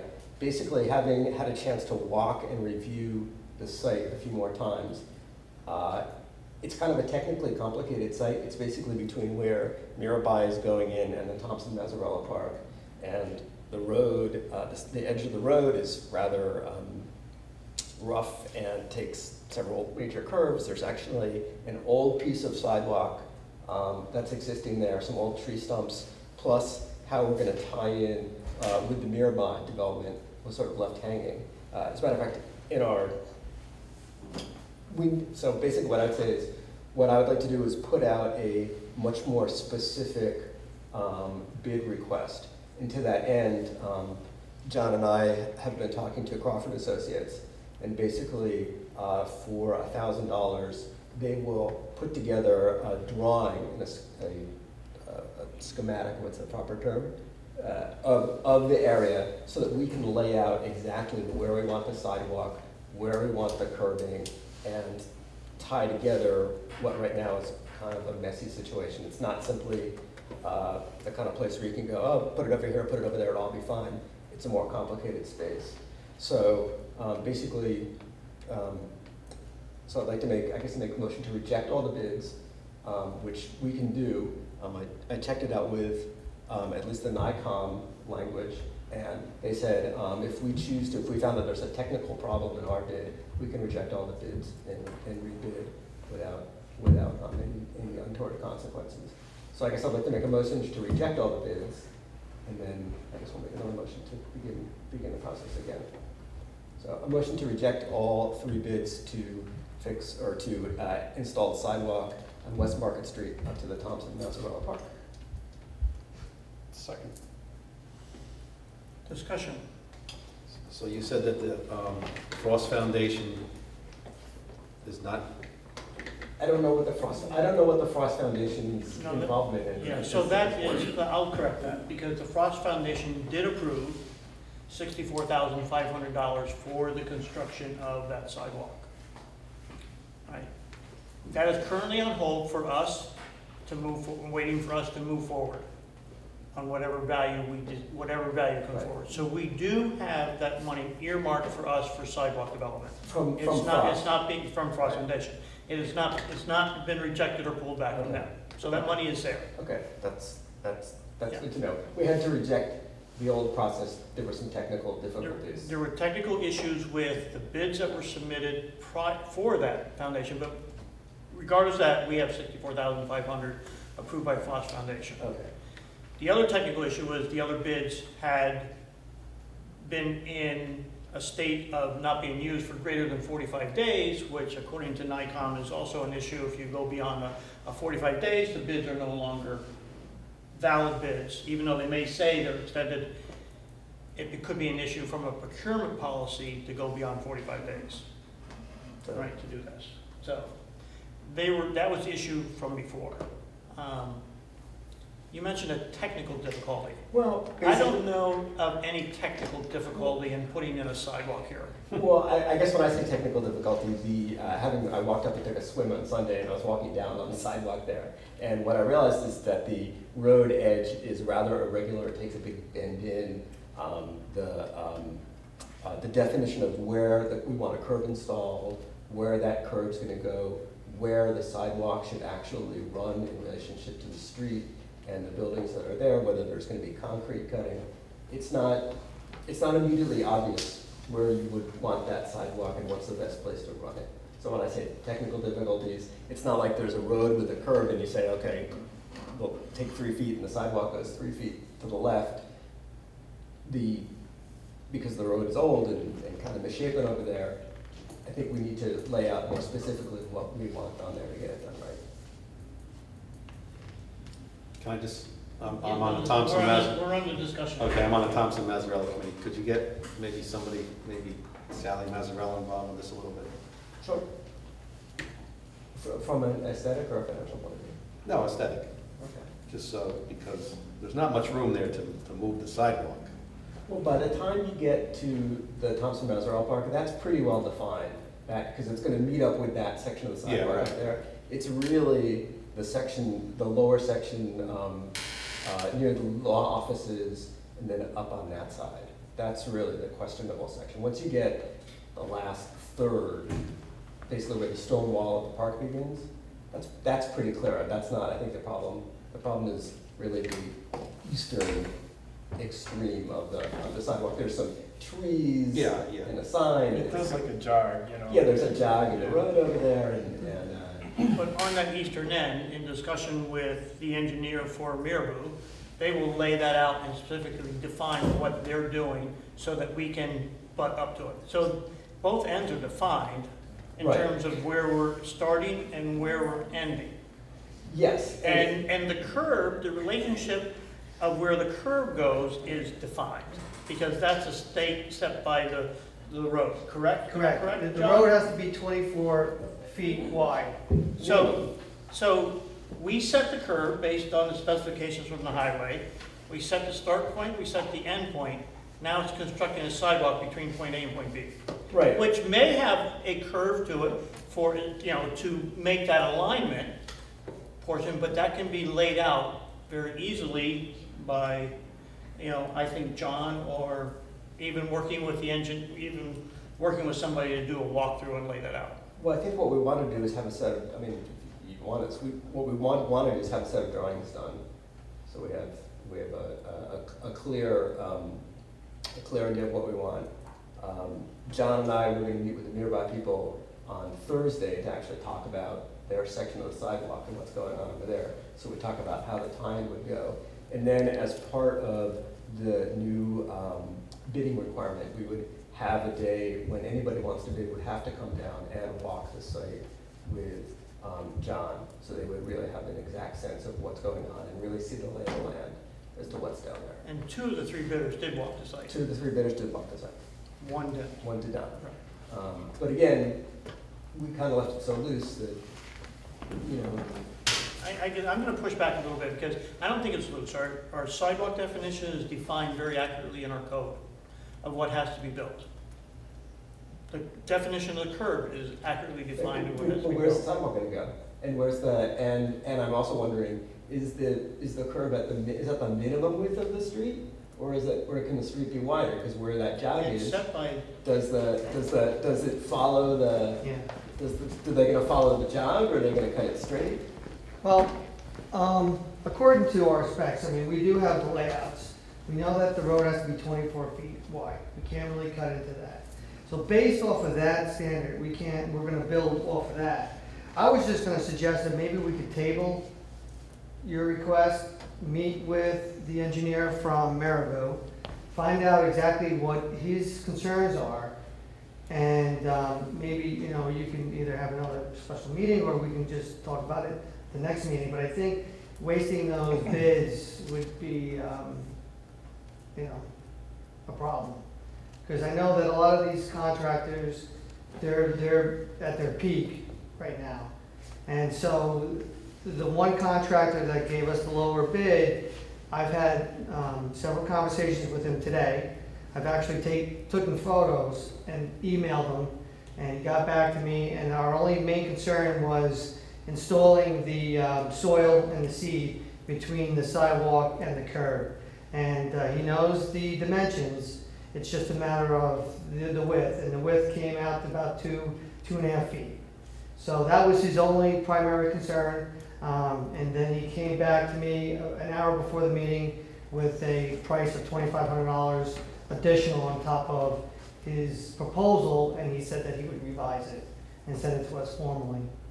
So, So you said the width of the grassy area between the curb and the sidewalk is 2.5 feet? yeah, there isn't one there now. I know, well, that's what Right. we want to put there, so it's Exactly. safer. Yeah. So so it is kind of tight. I mean, you got to, again, you know, base it off of the 24 feet. That's the area you got to work with. So there are going to be areas that, you know, the curb will go in, and then everything will be based off of that. So whatever we can fit in there. You know, and there's enough room. It's going to be a little tight in some areas, but you're still going to get that curb, grass, sidewalk look. Right. So, The but wider the grass area, the better. yes, The widest it can be, yeah. under the it's circumstances. never at the top, it will be put in with the current. But just Right, right. just the highball it, you know, I told him, you know, the standard is 3 feet. I said base it off of 3 feet. There are going to be areas where it might be 2 feet, but primarily 3 feet, and that's what that price covers. So John, do we have the technical expertise to lay this out? Yes. I think we should get going, because we've had the same bid from this one guy. I don't know if Sunup did it twice already. After a while, nobody's gonna give us any bids anymore. Right, Keep going. we don't want to drive them crazy. Yeah. I guess the question though is, so, but once we start, if John comes back with a set of drawings, are now we making a change order on the bid already, or have we, I'm not sure how the process will flow here. Well, I don't know what exactly From, what the bid that's one of the says. reasons why I was concerned to have all these things kind of up in the air. Well, I don't know what change orders they can put in. The specifications are defined based on our code. I mean, normally what I'll do is I'll meet the contractor out on site, I'll send him our standards prior to the on-site meeting. I always pick Andy's brain anyway for any input, and I'll let him know basically what needs to be, you know, complied with. And then from that point on, he'll give me a schedule of how he's gonna lay out the scope of work. Okay, our consulting engineer has some concerns. Well, my only, just to sort of, Introduce yourself, Andy. Andrew Alvin, Crawford and Associates Engineering, Wisconsin. My only comment was that you're absolutely right as far as standards are set. The connection at Mazzarella Park is pretty clear. The alignment along the road down to Oak Street is pretty clear. It's that last probably 50 to 100 feet that, from a standpoint of not having anything to look at other than what's the existing, not knowing where the right-of-way ends, nobody's done a property line determination. and there's drainage issues, it's not clear that what you'll end up with is something that people will be happy with all around. Well, that was the meeting, so the meeting on Thursday with Rod Morrison from Marabou, I'm hoping that he'll give us the answers to at least that portion. Andy's right, I mean, that's the tricky part. I mean, that's why what you see now is a mess and just a swale that was installed to somehow control the water. And that's why Rod Morrison sent us that email saying, well, guys, at least meet us at some point because we're willing to pay the expense up to your ending point, and let's come up with a compromise.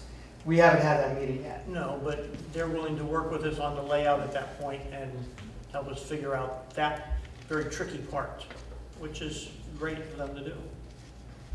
Well, they're willing to do the tie-in, and we still have to figure out what to do with the tricky part. The tricky part is pretty much what they're working on. It's, our 770 linear feet, I don't have the exact stop line.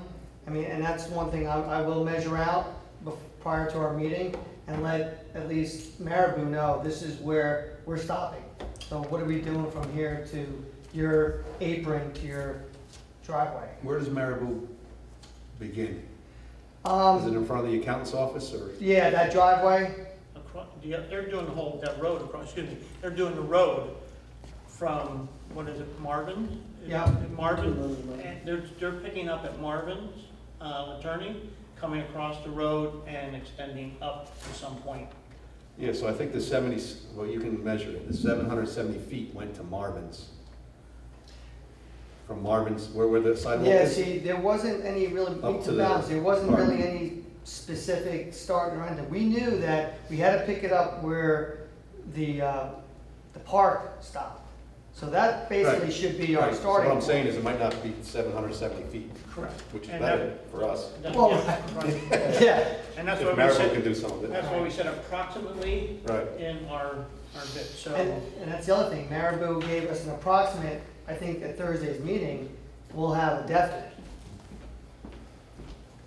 So my concern is though, without, that by awarding this contract, where this is being defined, that we're asking for, it's just gonna get expensive and be trouble, that we should figure out really what we want and how we want it done before we put the bids out. If you guys think you wanna go ahead and do it, I mean, okay, we can do it that way, but I think that we should at least have a set of drawings and something that everybody understands, this is really what we wanna do, not having somebody wing it between, on that Yeah, we could- 100-foot section.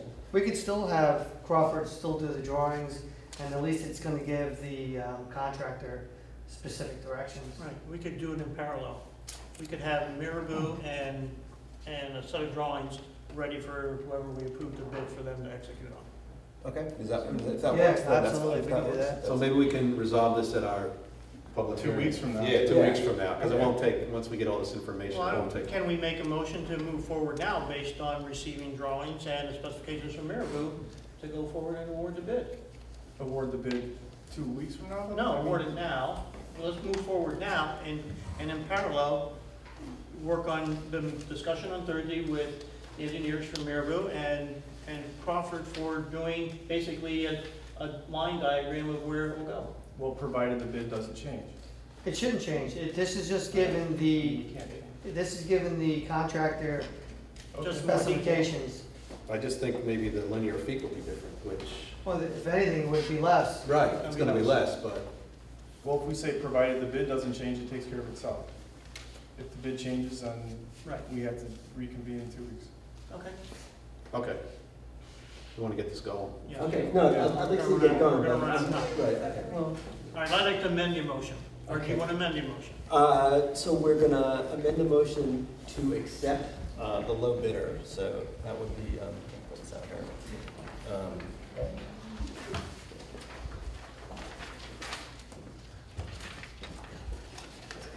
On the mark.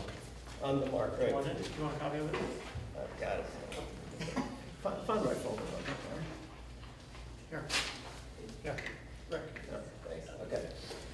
So, I'm gonna strike the old motion.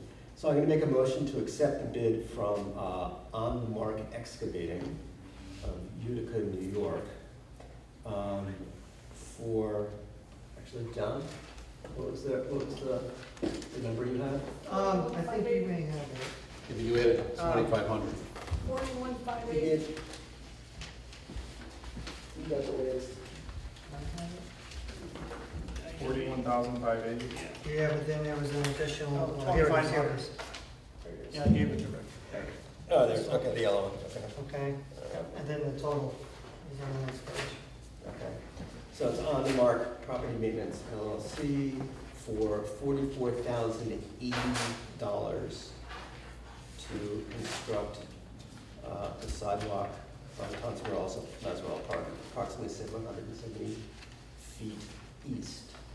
And that is pending our receiving is the schematic, fair to say, from Crawford and Associates, and On the Mark accepting that schematic and the work for the bid price. Second. Discussion?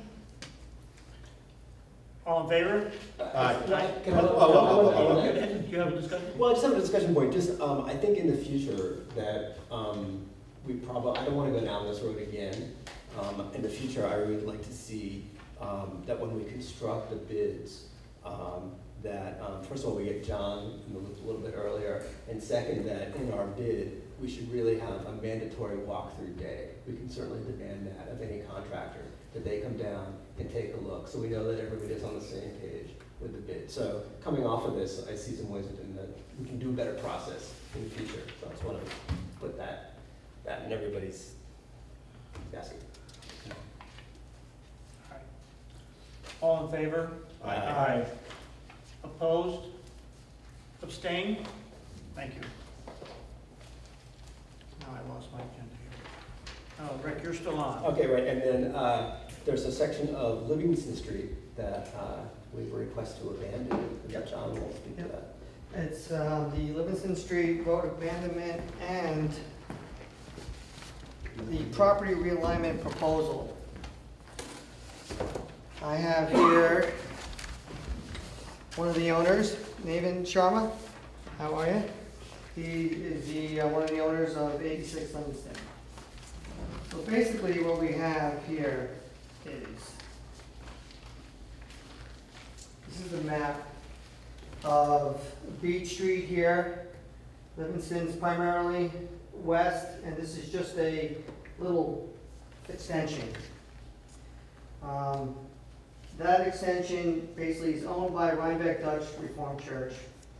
It's a dead end. The road provides no public turnaround. It's about 40 feet, and it's unpaved. Primarily, it's used by us to just stage snow. It actually acts as a private driveway for 3 properties.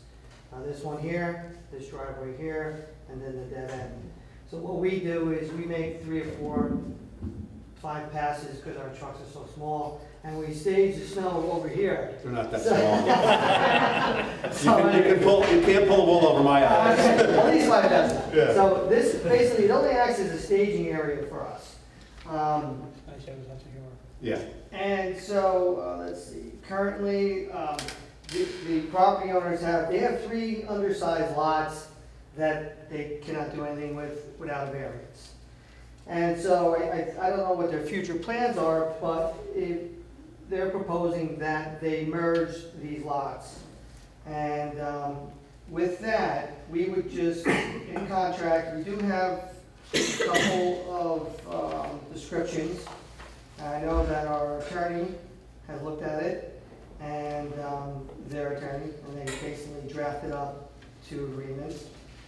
And what they're proposing is that, 1, the village abandoned 90 feet of road, which is 50 feet paved, 40 feet unpaved, to the end of the street.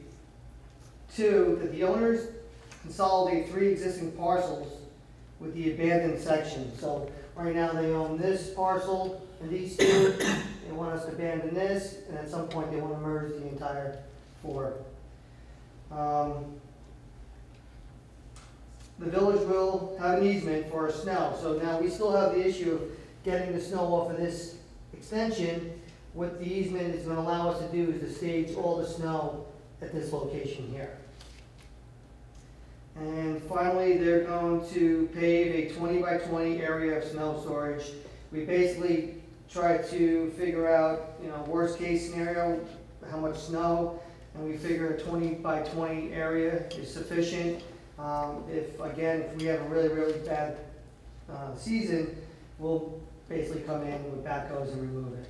So it's a decent staging area for us that we can manage. And this is just basically a drafted survey of it. It's a little bit more formal, and that's what we're looking at. So is it somewhere, should I address it for now, or? If you have any more comment on this, Sure, thank you. please come up and introduce yourself. Yeah. Hi, I'm Naveen Sharma, and together with Pamela Marin, my wife, we own what's called 86 Livingston Street. It happens to be this one lot here, but the property, as it's always been handled, also included this lot and this lot. So we actually own all three lots that are now divided by this road.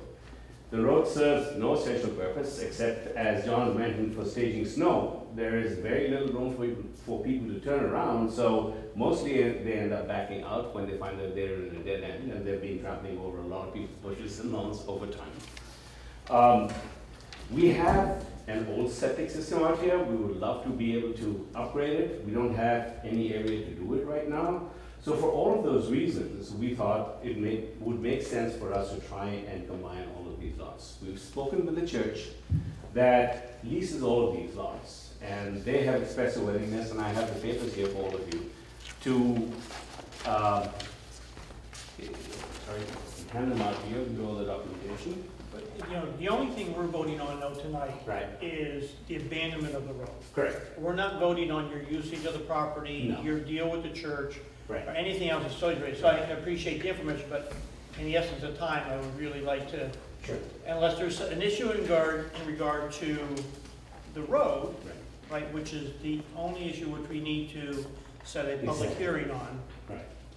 So So then the rest is your responsibility to Absolutely. get that. Yeah, so I just want to make sure we've cleared the way for all the other pieces here. All we need is for the village to consider abandoning that section. And my question would be, if you can't execute that, what happens to that fact that we've had the public hearing and say we go forward and do that, Andrea? Is there? I'd say back when you've already abandoned the road, you've had a public hearing on it, and, you have no obligation to assist or facilitate in the creation of a lease or any other agreement between two third parties. You've already abandoned the road and it's done. Or no responsibility for maintenance after that time? Correct. Okay, I wanted to get that on the record, that no matter what, if you can't execute, Okay. Yeah, we're, absolutely. we'll be done. Yeah. And we had agreement from the church there, so that's not a concern. All I wanted to note was, it's an unusual situation, because I think you're aware that that whole section of Rhinebeck actually is lots that are owned by the Reformed Church, and they lease them all out. So we went back and looked for records, and we found records for our lots. We didn't find a record for the church ever having leased that portion of the village. I don't know if that happens or exists. So technically, I don't even think the village owns the road. And so I don't know if it needs to be abandoned or there needs to be a public hearing. I just wanted that for the record, and I wanted to know the reason we have to do that.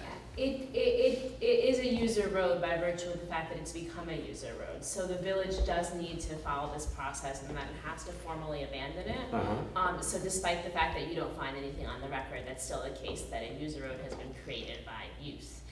So I understand what you're saying, but Okay, I this just formal process wanted that on the record. run its course. And I would just say I walk by there all the time, and the issue is that I'm sure somebody a long time ago thought that Livingston would connect to Star on the other Right. side, but basically there's like a rock archipelago. There's it's a big Yeah, the elevation is 20 to 30 feet. of rock, Right. and so that's why I think the roads were never installed there. So I don't think anybody's ever going to install a road there. So that's why it looks like it does. It's half unpaved, there's no sidewalks, no curbs, no drainage. So the village isn't really doing much with it anyway. The other concern was, I Yeah. know that the current septic system is undersized, Yeah. And there was an issue that they would have to redesign their septic. So that's still pending. Yeah, but that's independent of us abandoning like the road, or Well, going the- forward, the only- going forward with a public hearing. I believe the Department of Health went out there and they were basically stating that the current system is around here, the ideal location would be here. So if that's the case, and they decide to maybe make this a livable unit, then they would have to tie both locations into this area, and at some point, it would have to be some type of easement, maybe. Well, but we could give them the septic easement across the road. Even if we abandon. They could be 12 If we inches abandon, we wide. don't have to worry about it. You could pump it across the road and the pipe would be, you know. That's, yeah, technically possible. Be great if we did abandon the road because nobody's using it. That's what we'd like to see. It has the only value it has is to the adjacent property owner, which is you, and it has quite a bit of value for you. Quite a bit of value. It isn't worth a nickel to anybody else. Right, that's true. Right, Yeah. so that, that's, I don't believe we own it though, right? I mean, it's not like Right. we can have it assessed and sell it because we're not the owners. But I mean, being a user is not the same thing as you being the owner of it. It doesn't, it doesn't have an owner, or it's just, it's a user road by virtue of the fact that you've maintained it. So it would be abandoning, it would not be you can't selling. convey it, in a way you can't convey it at all. Well, there would be no need for a conveyance. Well, because we could sell it, Sell it to him. yeah. I mean, I have It's to. worth, I mean, if I were living there, that's a family compound, I'd pay $100,000 for it at least. Right, I mean, I'm sorry, it's just, that's, That's- that's the reality. That's an issue that we could certainly research for you. I mean, my understanding is that it wasn't, it'd be an issue to research. Abandonment is, categorically different from sale. And the Yeah, no, conversation it's I just- had with Rich Olson basically was that we didn't own the road. We serviced it, and so basically we had some type of quasi-ownership of it. You've responsibility, We more were than responsible anything. for I it. mean, a user road is basically just something that's become a user road by Right. virtue of maintenance. The- Private property can end up having a user road on it. But there would be an increase in taxes due to their lot size at some And point. that's the same conversation I had with Rich, that we don't own it, we're a user. Right, that's an accurate description of the What road. I'm saying is we're responsible for a road that's on somebody else's land. That's what I Correct. understand. As a user. Yeah. Correct, Yeah. exactly, because you've taken on the responsibility up until this point. Okay. So have the other neighbors been consulted on this, asked on their opinion? I think That's what the that's public for a public hearing is hearing. for. Right, Okay. there's gonna That's be, exactly what all the you're really public doing today is setting the public, that's all you're doing. Okay, so we're not deciding Nope. tonight? You're not Okay. deciding tonight, you're only setting Could you give us a definitive answer on that, the sale, absolutely. Yeah, because it's, My understanding is it's exactly how it was just presented. But we can certainly get you the memo. So who owns the property right behind where the road ends? I know there was concern about, On this side, yeah, right there. there's one lot over here. You're talking about the development? No, there's the land that we're talking about, because there's a landlocked parcel right on the top there. That's the church. I mean, it continues. Church It's a owns paper road. everything through Yeah. this road. Yeah. Even the one on the top of that? Yeah. The church owns this all- one on top? Yeah, yeah. That actually is a separate lot that somebody has purchased recently from Star Road. Right, can they get to it from Star Road? Yeah. Yeah. Yeah, that's their only access. Yeah, there might be a single family home. Because we've been talking about this for a couple of years, and that was the main Mhm. concern. If that was gonna be landlocked up there. Right. No, they have access. No, they don't. I think it's in their excavator on Star. Actually, I think they've started excavating there to do something. Yeah, they're testing for a septic. So I heard talk about. So let's continue the discussion. First, I'd like to make a motion that we set the public hearing Right. for the abandonment of this road. And I guess my question is, can we do that on the same day as the other public hearing? Can I make a request before you do that? We have a long-standing vacation we have planned for my brother's birthday, halfway across the world, and won't be back there in 2 weeks. So is it Oh. possible for us to request a public hearing? So it's going to be later date? beyond that? Yeah. All right, so I'd like to make a motion that we set a date for the public hearing Mhm. tonight, based on your schedule and return. Anytime after July 3rd. And Can it be our next can we do it at a regular meeting? Can we do this part of a regular meeting? Depends how many people come to the public hearing. you can. Yes. Well, let me get a second and we'll discuss it. I don't think, I mean, if we have all the issues ironed out, it shouldn't take that long, right? I have no idea. I don't want to conjecture. Depends on who shows up, how many people speak. Well, we can always adjourn it. and continue. So let's have a discussion. We need a second on the motion and then we can have a Second. discussion. Second, all right. Discussion. I would say make the public hearing part of our regular meeting. If it's running too long, we'll adjourn it and continue it another day. And our next will be the second week of July, July, right. which is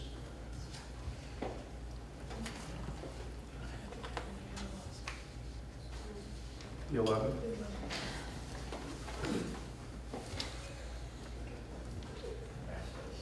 And I'd like to I'll amend my own motion to say that we set the public hearing date for the abandonment of the 90 feet of Livingston for July 11th in conjunction with our regular monthly meeting. Second. Discussion? All in favor? Aye. Opposed? Abstain? Carried. Thank you. Look forward to seeing you.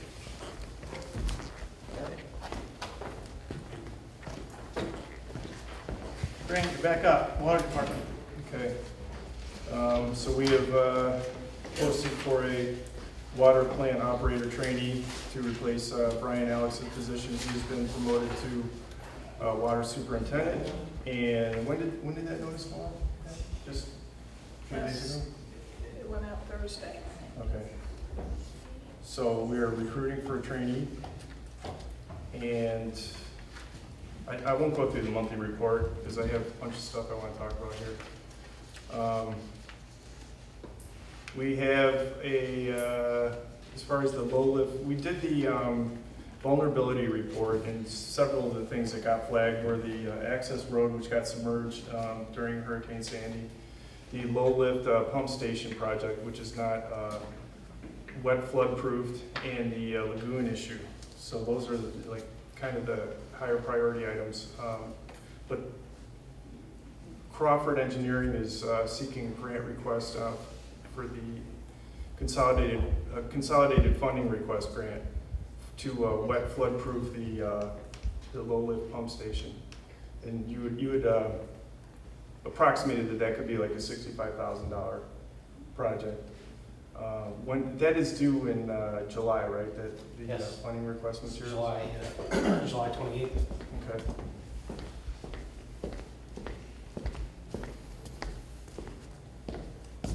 Specifically, it's the Climate Smart Communities Grant under the Consolidated Funding, CFA. It is due July 28th. And we would be seeking grant funds in the amount of roughly around $65,000.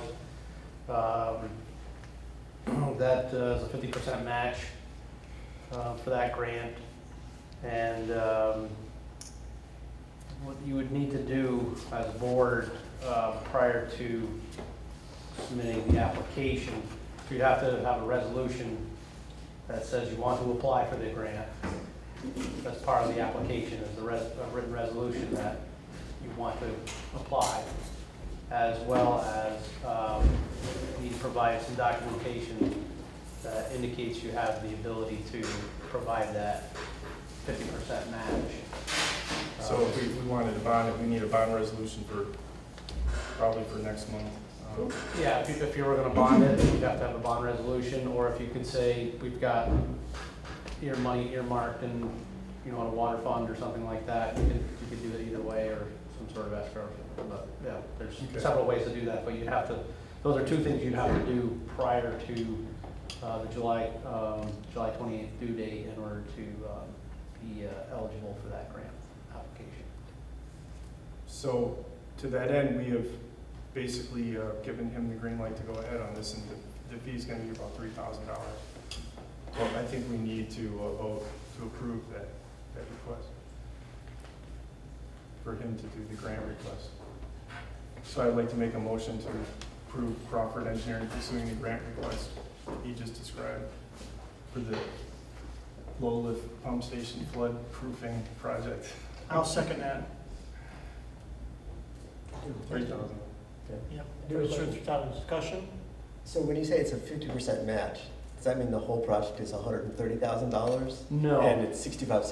No, okay. No, the total cost, I'm sorry, the total cost is 65,000. The grant is for 65,000, but they're only going to reimburse you for 50%. So Okay. it's, you're out of pocket half of 65. Okay. And that's a conservative estimate, Yes, correct? that includes engineering design, which is also covered under the grant, and legal fees for contracts and that kind of. Just for everybody, and I know Brant knows this as well, but of the three things, this is the one thing that could take us out Yeah, and actually eliminate our ability to supply water to the village and the town residents if this low-lift pump station was inundated by any reason. So it involves not only moving the electricals up to protect them at a higher based on that vulnerability study, but also waterproofing that area down below and sealing the hatch out back so that, eliminates that water penetration capability. So this is probably the single most thing that could shut us down. Right. Currently the village has storage that could take them 2 or 3 days without the low lift station, but if there was significant damage that took more than 2 or 3 days to repair, absolutely you would be vulnerable to having a water supply issue. Any other discussion? All in favor? Aye. Aye. Opposed? Abstained? Thank you, Andy. Thank you. so in the same vulnerability report, Andy's group determined that the lagoon, to replace the lagoon with a sludge press that would handle the flock materials and the sediment materials from the water plant could cost upwards of $1 million. So because of the waterline project on Route 9 in Chestnut Platte and Livingston, I don't feel like we have funding right now to move forward on that, but I'm seeking some cheaper alternatives. So I didn't want to bond all of this because I'll go into the waterline project after the discussion about the lagoon. So I'm just pursuing some other avenues. Do you have any ideas? Yeah, actually, John and I were discussing earlier the possibility of installing the sludge press inside the current water treatment plant. Our study had looked at creating an addition onto the water treatment plant in order to house the sludge press. It's a fairly good size. It's like about the size of a minivan. And so being able to fit that piece of equipment as well as piping inside the water treatment plant was initially thought to be infeasible, although after looking into it a little bit, we're thinking that if we can be creative, possibly we could save the project, upwards of, $250,000, maybe more, if we don't have to actually build the building. If we're just buying the press and doing some modifications to the existing buildings, there could be some significant cost savings to that, but we haven't gone through the process of developing a design for that. It was just what came out of the study was, a feasible alternative to what you're currently doing with the sludge pond. Okay, we'll keep you posted on all that. I'm determined to get these things wrapped up here in the next year or so. So the next thing is the waterline project, and then, thanks, Andy. And our grant, our EFC, Environmental Facilities Corporation grant request is due on the 23rd, and I've got Rich has prepared a seeker resolution that we would need to approve for the submittal materials. I'll just read it. State Environmental Quality Review Act secret resolution on determination, name of action, Village of Rhinebeck water system improvements. Whereas the Village of Rhinebeck Board of Trustees has undertaken studies for the repair and replacement of existing village water mains located in the roads designated as Montgomery Street, Route 9, Livingston Street, Platt Avenue, and Chestnut Street in the Village of Rhinebeck, the project. And whereas a project will require permits from the New York State Department of Transportation, the Dutchess County Department of Health, as well as bonding for the construction of the project. And whereas pursuant to statute, street openings and right-way of openings for the purpose of repair or maintenance of existing utility facilities is considered a type 2 action under seeker, unless the action is defined in a different code section as a type 1 action, and it's not. And whereas the Village Board of Trustees has reviewed the project proposal and the criteria set forth in both that statute and the other code section, and hereby determines that the project is proposed as a type 2 action and therefore is not subject to review under seeker. So I would like to get this resolution approved in the motion so the mayor can sign it so we can do our grant request. So moved. Discussion? All in favor? Aye. Opposed? Abstain? Thank you, Brand. So, there's more. That would be the grant request under the New York State Water Infrastructure Improvement Act. Now, one of the materials we need is, for the submittal materials, is to get a bond resolution. But I don't feel like the public's been on board yet with this project as far as the scope of it and expense. So I would like to devote like a day in July where we can actually have the PowerPoint presentation from our engineer explaining exactly what the project is. It's an over $3 million project, and we have to do the bond resolution. The bond resolution is not binding at the moment, just like the other bond that we had. It's the outside authority to issue a bond, but hopefully we're going to get grant money and bring the principal down quite a bit. But I want to submit this without the grant resolution in place, and then we can have bond representatives call the powers that be and say, hey, the bond resolution's on the way, they're very serious, they want to get going on this, but they just don't have the bond resolution done. I think that's a great idea. So on that, our chances of getting grant money are improved if we pitch in some capital along with debt. So Karen and I crunched the numbers with the budget. In the water department, our fund balance is about $689,000 in the water department. That is what we tap the, no pun intended, what we tap the ratepayers for is about $900,000 from prior year actual 2015 to 2016. So that's a healthy fund balance. Last year we contributed $142,000 approximately in the form of a surplus. This year we're going to be close to zero on the surplus because we've been accruing engineering fees for some of these projects.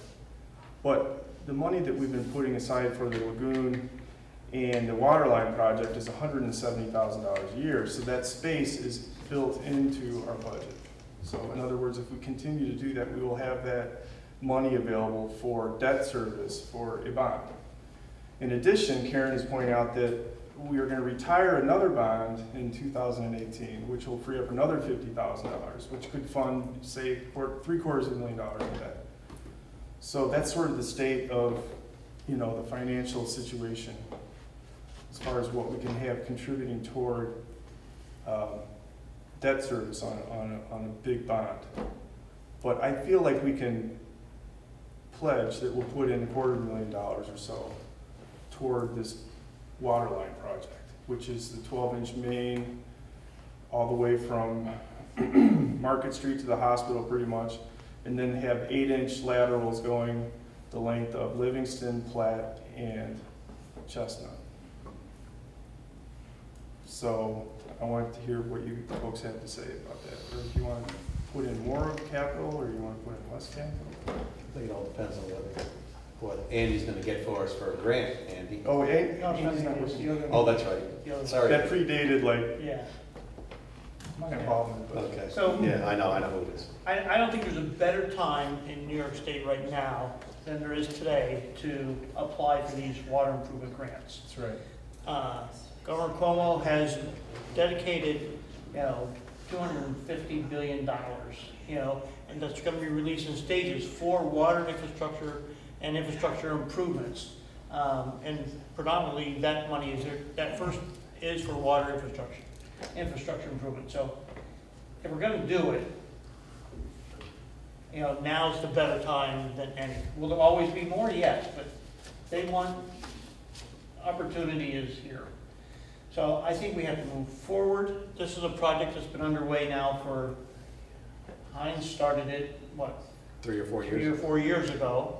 We are shovel ready to be able, whether we can execute this year or not is still an unknown, right? Because there's still actions that have to be taken place, but we can secure the funding, at least go forward with the funding, so. My take is we need to move on this. There's an application deadline. I It's the believe. 23rd. To July 23rd. No, June 23rd. June 23rd. Yeah. June 23rd. For the grant. Right. Yeah, for the grant. Right, And, well, for all of it. I'll get into that, but, yeah. so, But the grant doesn't commit us, so, we can apply for the grant and at least see where we stand and then move forward on the bond resolution. well, we may strike out this year and then we'll be in the queue for next year. Yeah. Because there's quite a bit of, that's the Cuomo money, there's quite a bit, it's not Cuomo, it's the State. state, state government money. Yeah. So we'd be asking for approximately how much from the state? Well, it's like 60%. It's what, $3.4 million project? I thought it was 2.7. The Do you have the total was numbers? 3.4 that I saw. But this is what I want to talk about next month. I Yes, don't right. have everything. But it's 60%. Right now, I'm just trying to get the application. Okay. 60%, this grant application, correct me if I'm wrong, is 60% Yeah, let me see. of the total cost of the project. Okay, so, The lesser of 3 million or 60%. So, Yeah. yes. so we're talking about $1,175,000 or something like Yeah, depending on what it is, that? Right. right? So, So I propose that we pitch in $250,000 because I think we can swing that easy. do we have to make that decision tonight for part of the grant? is Yeah, what you're saying? we put it on the grant request. And we have 170 in capital reserve. Oh, yeah, capital reserve is, yes, We have 170. capital allocation. Capital allocation. Capital reserve is 210. 210 now? I have 219 written down, so whatever, 210. And would we be using that or would it be fund balance? I'm not Or a sure. combination of the two. Combination of the I two. think if you offer, I think we could comfortably do it. I'm not sure how you want to do, we could look at how we're going to fund it. If you want to do it out of that. Fund balance. Either way. Yeah, It's my gonna We be could say capital allocation for the lagoon. 'cause- Yeah, and $1 million, and another $1 million, or 750, I don't know. Yeah, So you want a number tonight of how much we're gonna put into this project? Yeah, it's because he has to 250. put it on the application, that's all. We have to put it on the Otherwise, I application. wouldn't be asking We have you. to put 250 on the application. Yeah, Is that a motion? yeah, I'd like to make a motion that we approve the $250,000 capital outlay as part of the grant request for EFC funding for the water line project. from the fund, from the water. From the water, Which you said. yes. Second, discussion? So, isn't it more advantageous, the more money, not that I want to put more money up, but the more money you put up, the better, you have a better chance of getting the grant? Yeah. You think that at 250,000, that's enough?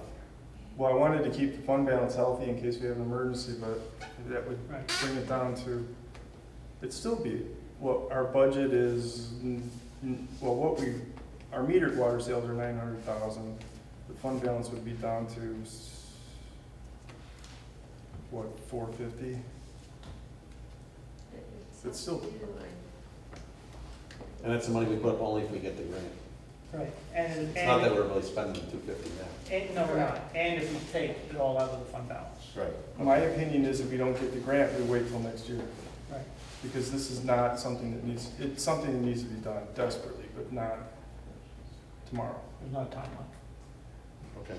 We could go for 300 if you want, is that what you're No, thinking? no, I'm just saying. I know when we did the solar panels, Gary, the more money you put up, the more of a chance you're getting the grant. But we contested at this. Okay. We need to do a resolution so Gary can sign the application. So I'd like to make a motion that we, Well, let's. Oh, you have a motion in second. Yeah. Second. oh, I'm sorry. Yeah, all in favor of the 250,000 to put on the grant application? Aye. Aye. Opposed? Abstained? Thank you. Yep, now you can do the next one. So we need and we circulate the application today via email. The public hasn't seen it, but I'd like to make a motion that Gary has the authority by the village board to sign the grant application. Second. Discussion? All in favor?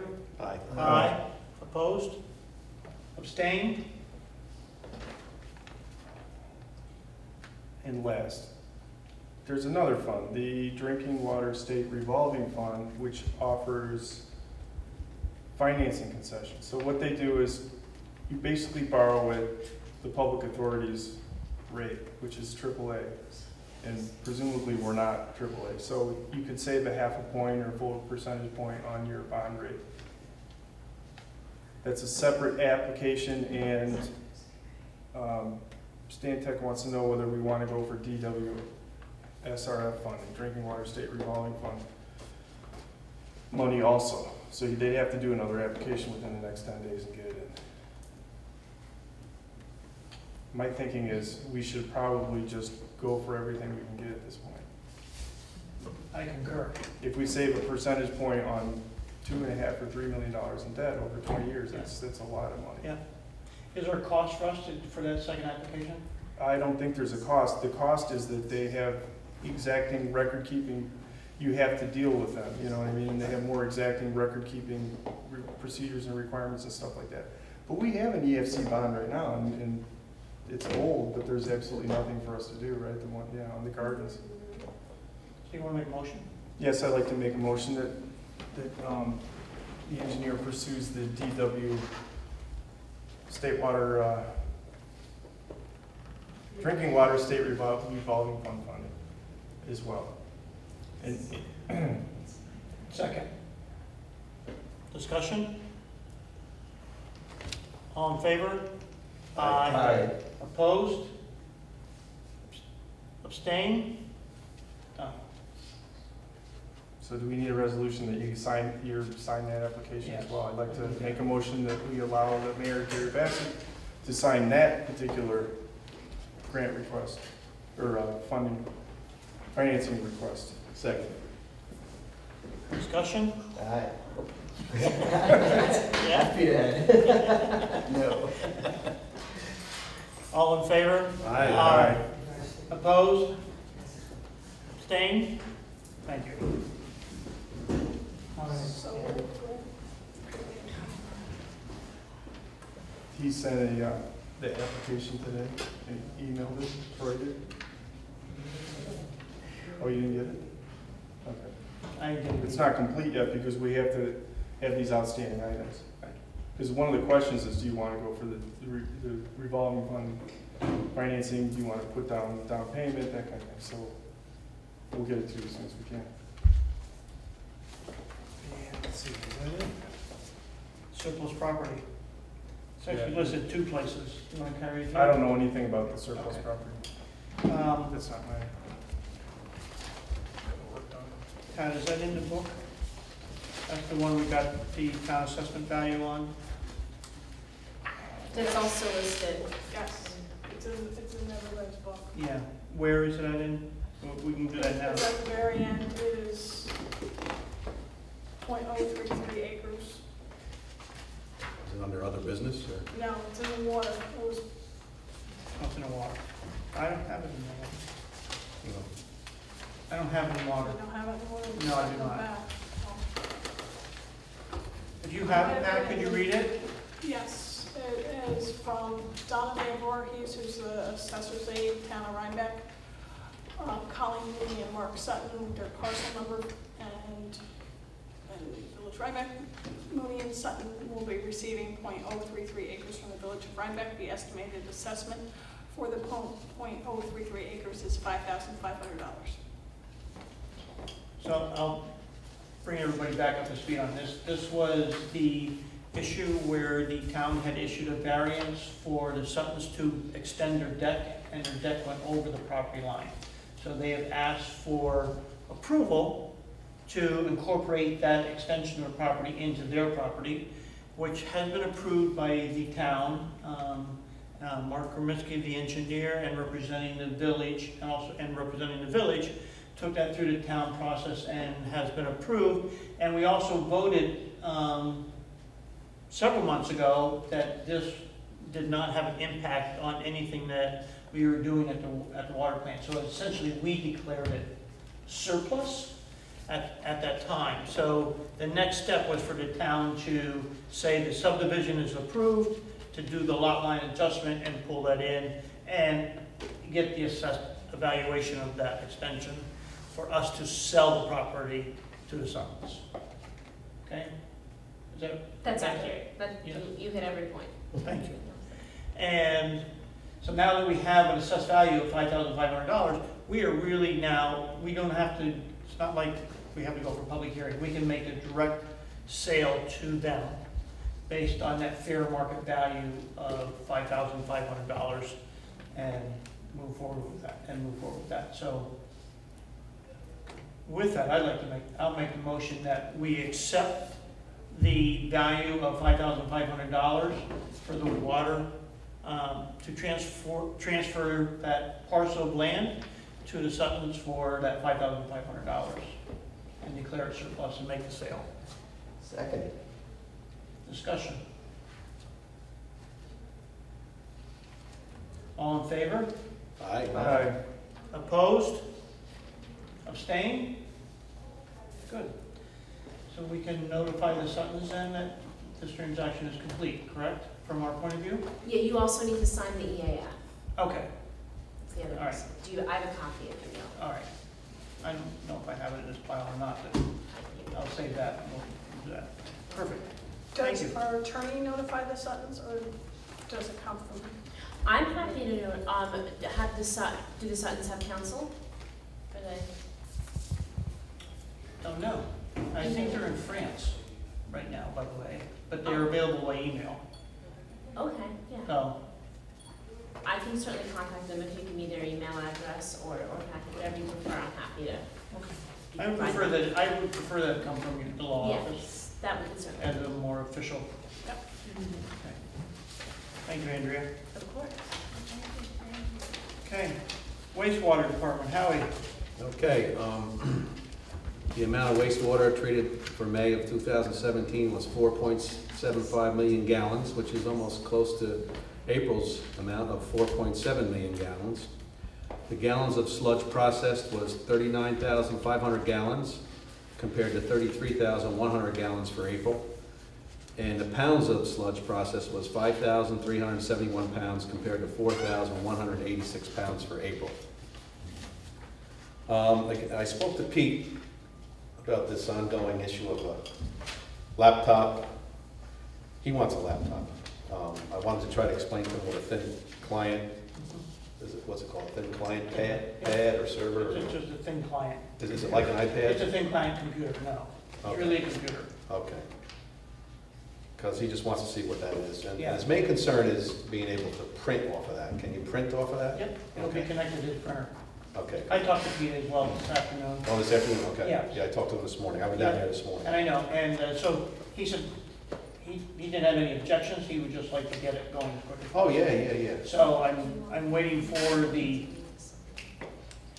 our IT supplier to give me a quote Okay. so that we can get that in for him. We move forward on it. It's like a Chromebook, basically, that would be sort of after the model. No, it's really just a display, and on the back of the display is this thin client server that directly connects him to the server here, and he has all the accessibility and everything he would have as like a regular desktop at his disposal, and he can pull up form, print them out on his printer, and have all that connectivity. So it's just a display sitting on that counter and a keyboard. But it's not movable, it's not, you can't move it from, He said he doesn't want it movable. okay, He clearly stated he doesn't want it to be movable. okay. Because that was my concern as well. That's why I asked that. Yeah, right, Yeah. right, because it's something they enter data daily with, and they want to do it on a daily basis instead of a monthly basis, because it's a lot quicker to do Yeah. it that way. And in conjunction with that, we're gonna get rid of the PC desktop that's in the back room. Right. That's basically trash. So we're gonna come down and, we're gonna stay equal in terms of number of workstations we have connected to the server. So our overall cost stays equal in terms of server support. In fact, we're getting charged $35 a month for the service of the PC. We'll go down to $25 a month for the thin client.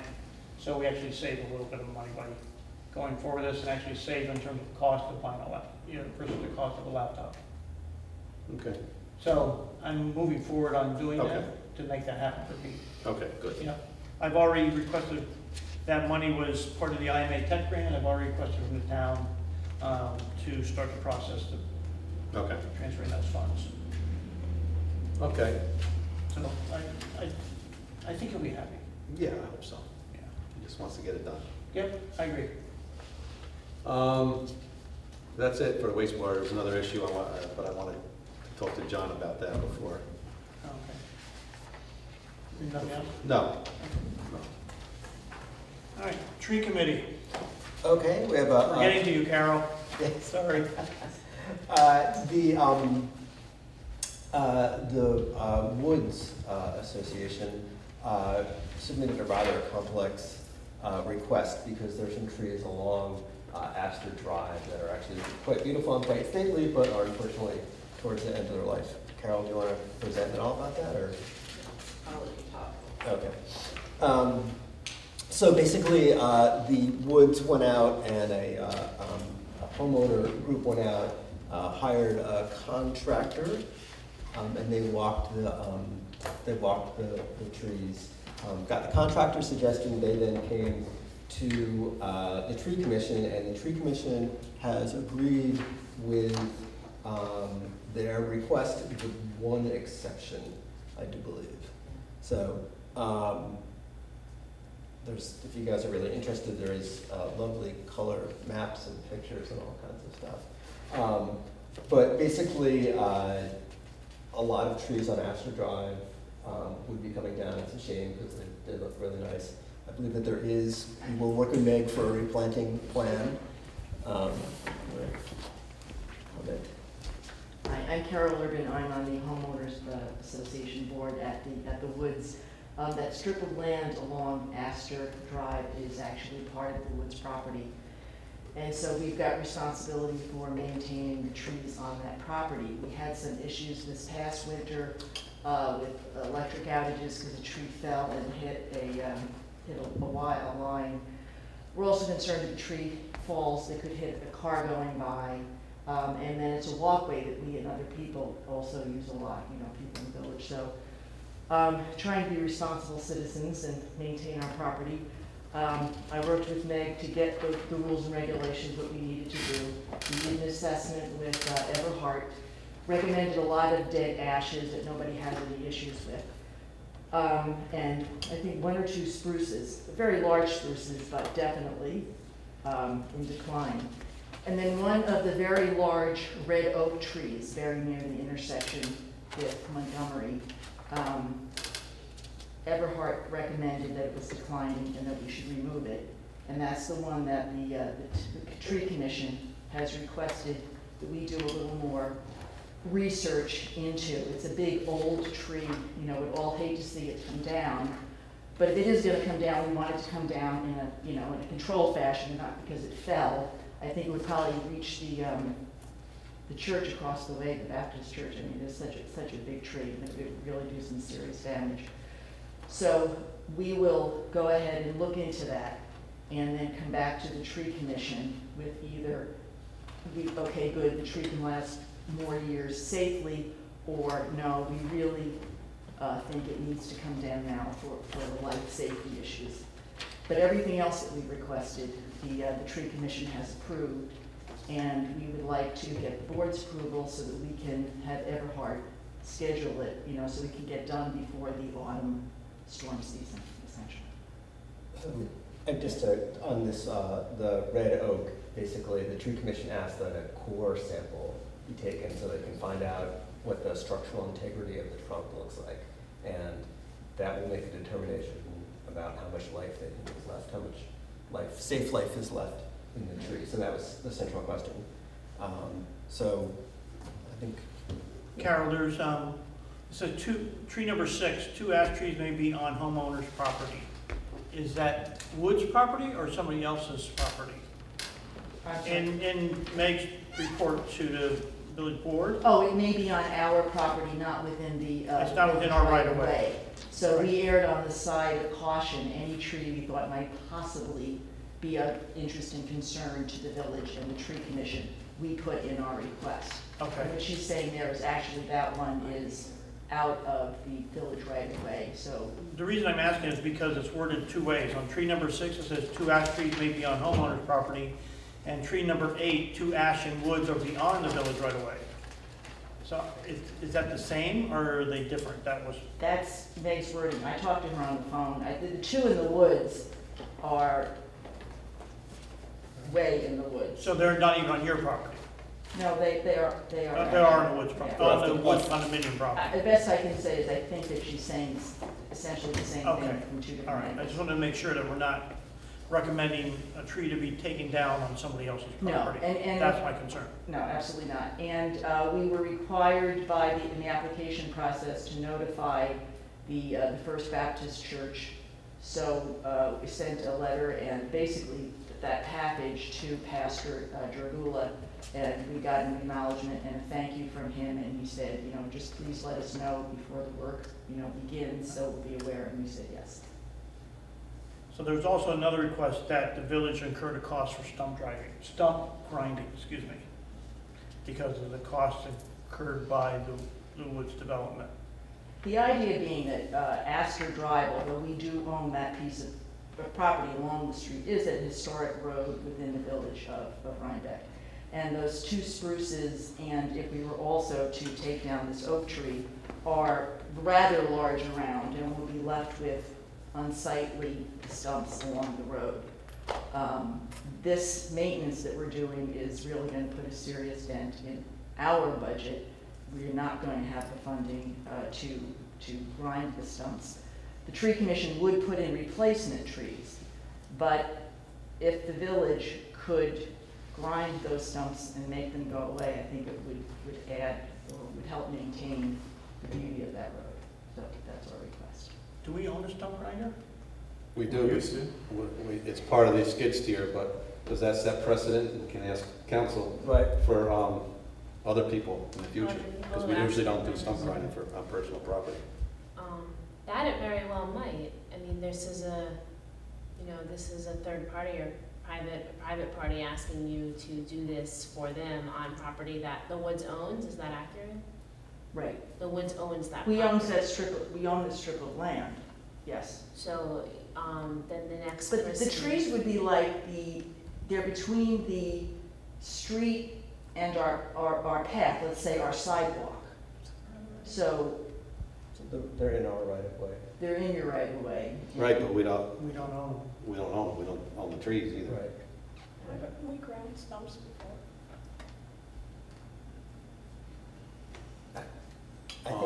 Meg did tell me that, that the village has provided stump grinding services. It's not guaranteed, it's not, every stump, I think some That was evaluation. before we changed our policy of also not cutting down the trees. Right. I think for now, basically, the tree commission meeting with these notes just came in.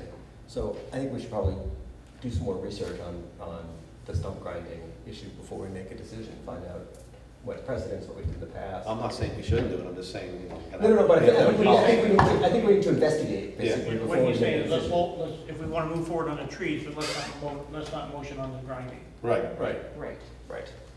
And so, Yeah. yeah.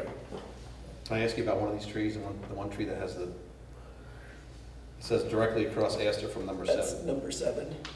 Oh, the one that looks like antlers or something coming out of it, that's not one of the ones that's marked to be No, it's not. Oh, there's a taken picture here down, of it. spruce. That is the marker, I think, because directly across the street from that is where the 2 ashes are that are gonna come down. It's very hard to pick these ashes. Which I could not find, I could not find this. So There's no it's, number, it's only a marker, so Oh, you're just like, marking it to show us stand where at the that other one interesting is. tree, Stand look there, across look the across. I street. understand, because we had an Exactly. issue with that about 5 years ago, trying to save that tree, Yeah. Right, and if because it was planted by the asters. So the other spruces were probably, planted by the Astros too then, right? The ones were, A lot of those It's spruces too bad. are Amazing. declining, Yeah. and so some of the work will involve pruning them, because Yeah. we don't want to have falling branches hurting any people or vehicles. So that's part of it. what is it with the ashes? Is it just that you're supposed to cut down any ash, or are these ashes that are sick? I didn't, again, I I'm sorry, couldn't the find. spruces.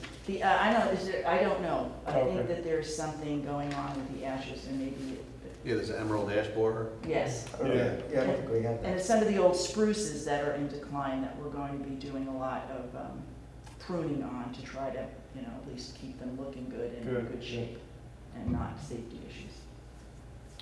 Okay, I'd like to make a motion that we accept the tree commission's recommendation concerning the tree removals on Astor Drive, specifically tree number 1, taking down tree number 1, the pruning of tree number 2, the removal of tree number 4 and 5, the removal of tree number 7, and cable supports to tree A and B, as described in the map and pictures that given to us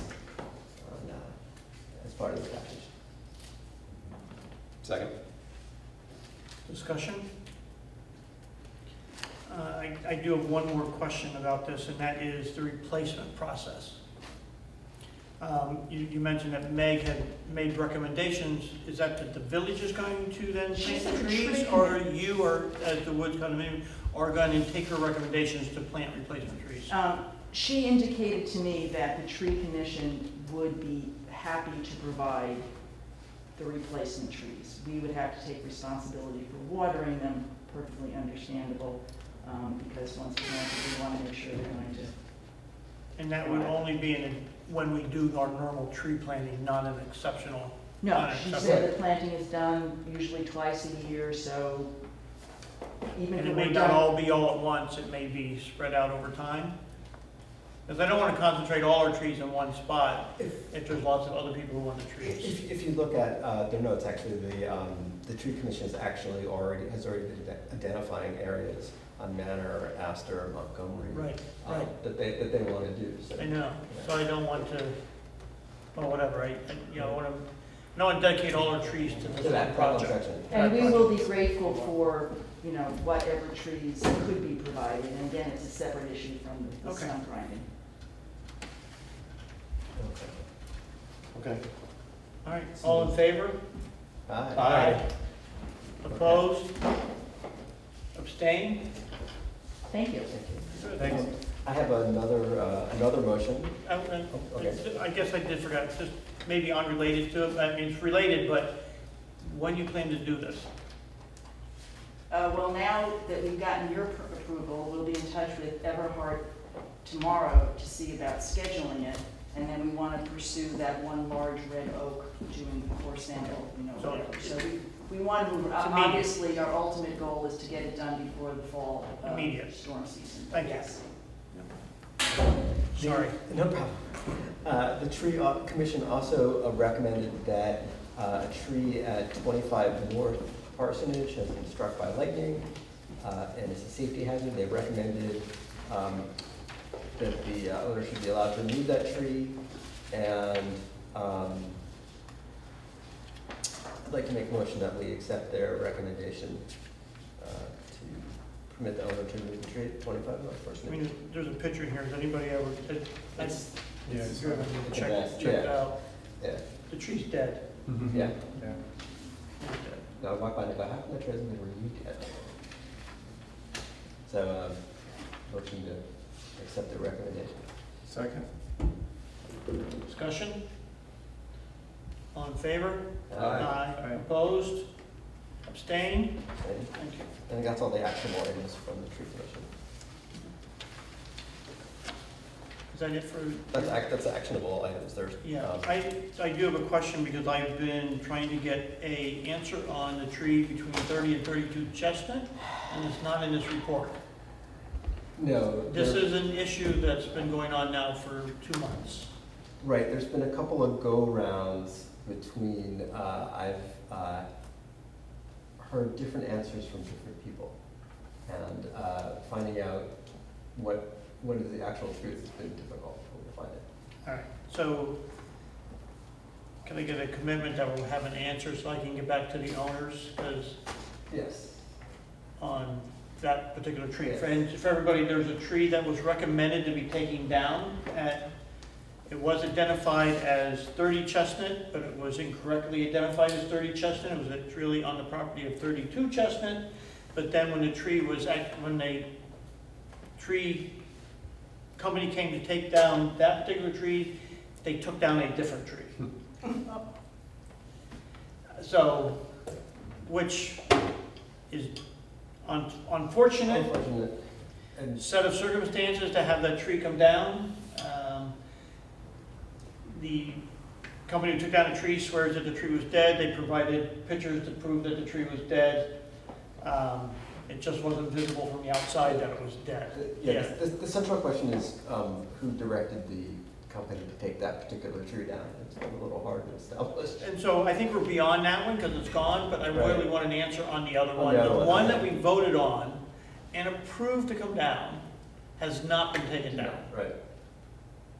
So I guess the question though is, well, my question would be is, if we directed the tree company to take down the wrong tree, is it up to us to take down that other tree on our bill? Good question. I don't have the answer to that. Hey, I'm looking around the table. The tree that was taken down, did the people want it taken down? Are they upset? No, It's on a separate nobody's, property. nobody's No, upset. no, I think the answer is that there were two trees that were ready to come down, and we approved one. The wrong tree was taken down. The question, a little foggy about how the wrong tree came to be taken down. Right, but did But it's likely that it was our mistake. the tree that was taken down, who's paying for it? The owner paid for it. The owner paid for it, The owner? as they always do. So Right, the but owner we're paid for talking the about- wrong tree, the owner paid for the wrong tree to be taken down. Oh, that's what I'm saying. Yeah, Yeah. the owner paid for So we it. can't ask the owner to pay for They're two done. trees. Trees, exactly. Yes, we can. Well, but the other one wasn't on their property, was No, it? they're both on his, They're they're both both on the on the property. Oh, same they're property. both on his property, They're okay. both Because on we're the saying same 30 and 32, so I thought it was two Yeah, different. no, but it was incorrectly, they said it was incorrectly identified as being on 30 and it's really on 32. Yeah, I think I got the numbers right.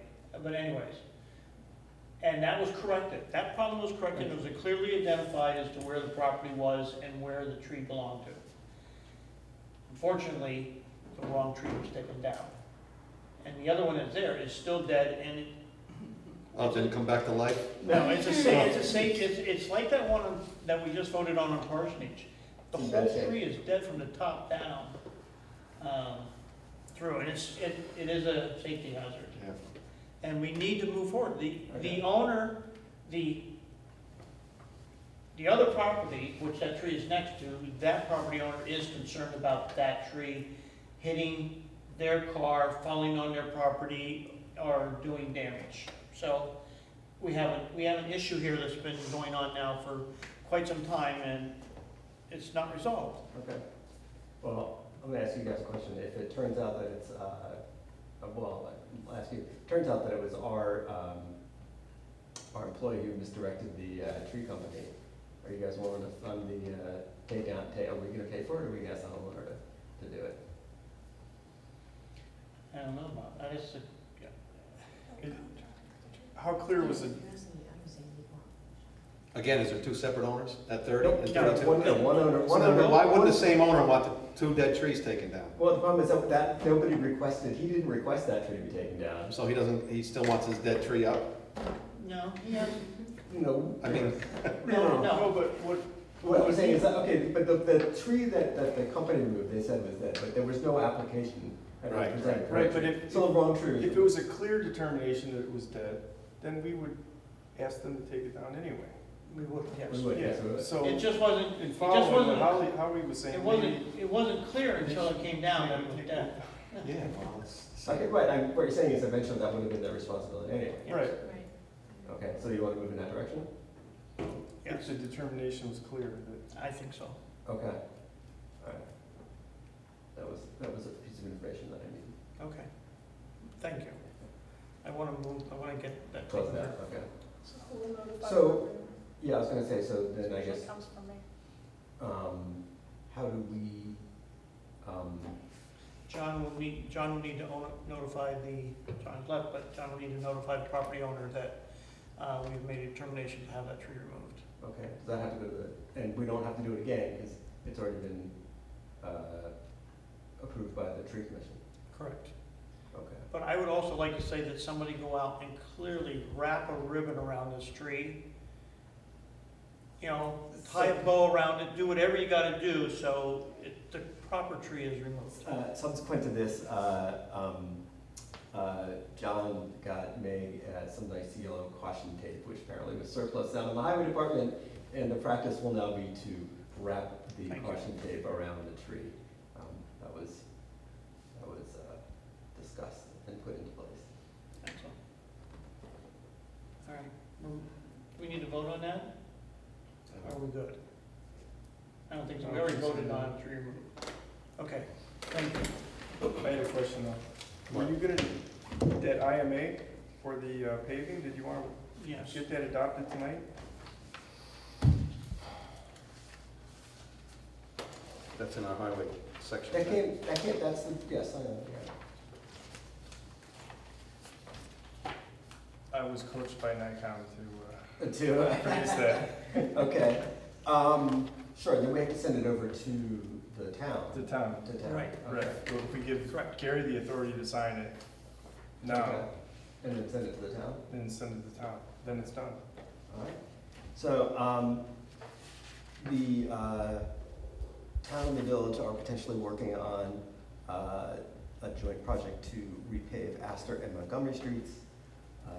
As one of the steps to getting that project on the way, we have to have an IMA, an intermunicipal agreement with the town. Brent was good enough, because he was in contact with Nikon, to get sample IMA language, which we have in front of us, and has been customized for Rhinebeck. And have you guys had a chance to read? I have. Yeah. I would normally take up some of it. Yeah, when I read through it. Okay. So, Brent says it's okay. Nikon. I would like to make a motion that we give Mayor Bassett the authority to sign this IMA, and that then we pass it on to the village, to the town, excuse me, for their approval. Second. Discussion? I- Want to read it through again, Howie? No, I just was wondering about the materials. Town's getting the materials and we're paying it back to town. Yes, correct. Okay. We do have bids from alternate sources We do have bids from alternate sources. We are, and a bid from the town. yeah, and it's not, they haven't been finalized yet, so it's not finalized yet, but we're expecting them to come in. Is your concern we want to make sure that this is the lowest bidder? Is that your concern? Yeah. No, well, that's always been my concern. We always have to get 3 Right. bids, right? Right. Yeah, but this isn't, we don't need to do that. We don't need to do it with the. That's what That's what this does. that's what this does. We are But getting, he's getting them anyway. we are getting numbers from, Yeah. from 2 other contractors. For, We just don't have to do the public bid things, open the envelopes at the, right, This allows us to proceed if we so want to. right. right. So basically, we are trying to do our due diligence by seeing, and finding out what Right, I a, just- what a commercial number would be, yeah. Yeah, as I've said in the past, we did this with the, and I'm all for sharing services. I'm not against, I'm just telling you, we did this in the past with them, and somebody else came in at a lower bid. Right. Well, we'll find out. We'll let Yeah. you know. That's, Yeah. yeah. Yeah, we're not gonna do it if it's not the lowest bid. Even if we sign the IMA, are we committed then? I guess that's the question. That's my question. If we sign this tonight and say, we're in agreement to use this, but if we find a cheaper bid, I'm does just it gonna bind? read it and then I'll find Okay. it.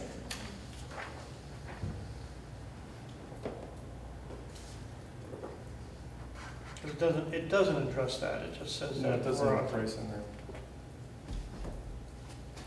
When are they gonna start on there, on Asher? Astor? Second week of July, second or third week of July. That's good. I'm gonna make a suggestion. Why don't we see what the numbers are, and we can approve the IMA, and if we can approve if they are the low bidder, we can put it all in one package. But we can't wait till our next meeting, because that's too late. And then the town has to have a meeting too. You're right, Right. that's too late. We can approve it with the provision that the town's the lowest bidder. Yeah. Well, Andrea, you okay with that? Right, I I mean, mean, with if that she's- provision, yeah, but absent that provision, I would say you could be tied to this and potentially find a lower bid. That would be concerned, that would be inconsistent with your interests. So let's just say that Gary can sign it if it's the lowest bid. Okay, so you're not actually gonna sign it, you're just gonna No, say. you've got to confirm the bids first. Okay. The ones, the estimates that you have right now. They're not really formal bids, they're estimates. Right. Estimates that you have for this project. And if the estimate from the town is the lowest, we're We'll go ahead and do it. good to go. Okay. So the motion is that if the estimate from the town of Rhinebeck for the paving project is the lowest bid, then. Lowest price. Lowest price, then Mayor Bassett has the authority to sign the IMA, and we will accept that estimate. Second.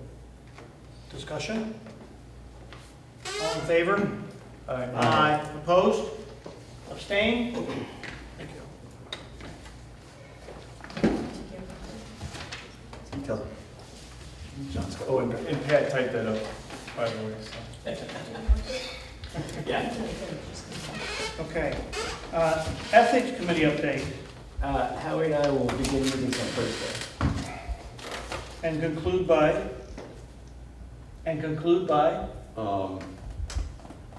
Next month's meeting. Okay. I don't want to say before our public hearing, but hopefully sooner than next month's meeting. All right. I like that. Thank you. Yes. So starting on Thursday and be completed by our next July, meeting. is that Next regular meeting. Yeah, July 11th. July 11th.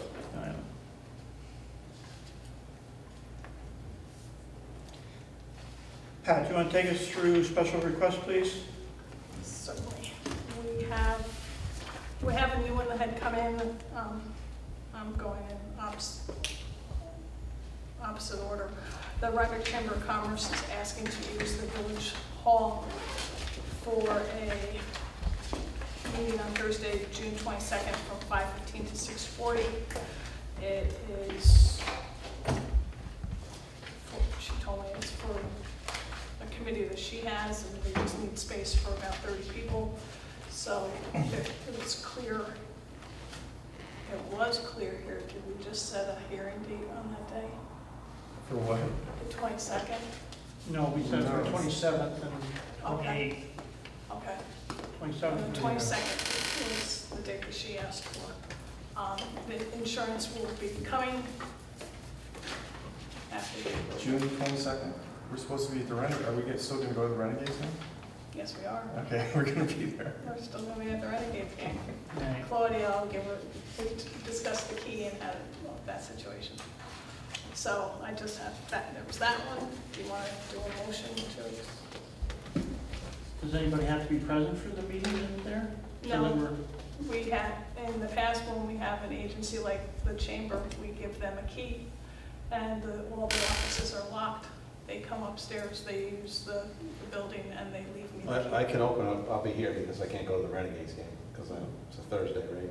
I can't get done Okay, work early, so you let me know what time they want to start. okay, 5:15, I think it was. Okay. All right, so there was, So that we're approving that one. okay, so then, can I have a motion I like, go ahead. I make a motion that we approve the request as submitted, the 22nd at 5:15.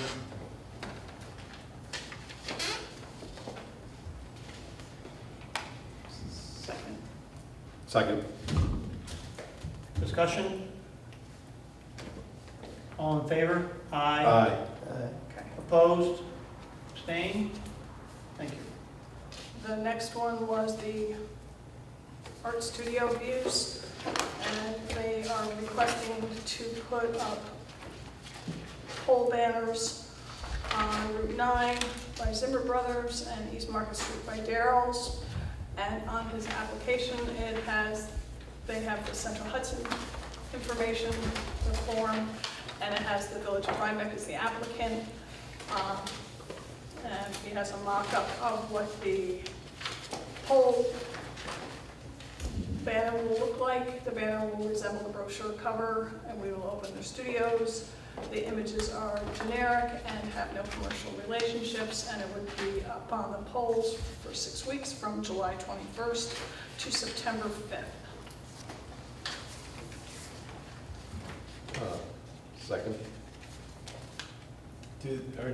What is this like, we approve these when there's like a civic connection, you know, kind of thing, so it's not just blatant off-premises advertising. Yeah. Is this like promoting, does anyone know what this is? Is it promoting a studio walk in the community or something, or? Yeah, I think is it a one-day affair? On his committee. Labor Day weekend.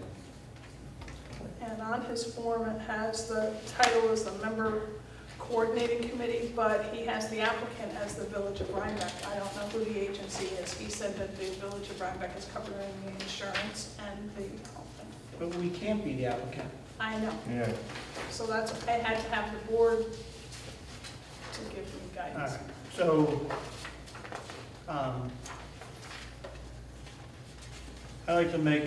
I'd like to amend the motion that we do not approve this one based on the fact that the village cannot be the applicant for the banners. But they can resubmit second. it, right, correctly? Yes. Yeah. Discussion? Second. I second it. Howie? All in favor? No, wait. The other thing was it's going to be 6 weeks. Isn't that a long period of time? Well, they have to submit a new application, we can debate that. We have to vote on it Just again. so we think about that. Oh, yeah, sure. Yeah. And to make sure there's no commercial advertisement tied to it as well. Which they did, and They they said, know about they that. said they don't. Yeah, All right, so, Yes. all in favor? yeah. Aye. Opposed? Abstained? Thank you. The last one is the Rhinebeck Manta Rays coin drop, and it was to be held on June 24th or 25th. They will notify us once we have the weather forecast, and it would be from 10 a.m. to 6 p.m. north and south of the traffic light on Route 9, as well as on East Market Street, and it is for the Rhinebeck Manta Rays, which is the town swim team. They have their certificate of insurance. I sent it to Sergeant Dunn, and Sergeant Dunn is not in favor of this, as June 24th is due to the amount of people attending the Rhinebeck High School graduation and the Rhinebeck Crafts Festival. The 25th would be better, but you still have the farmer's market to deal with. That was Pete's comments.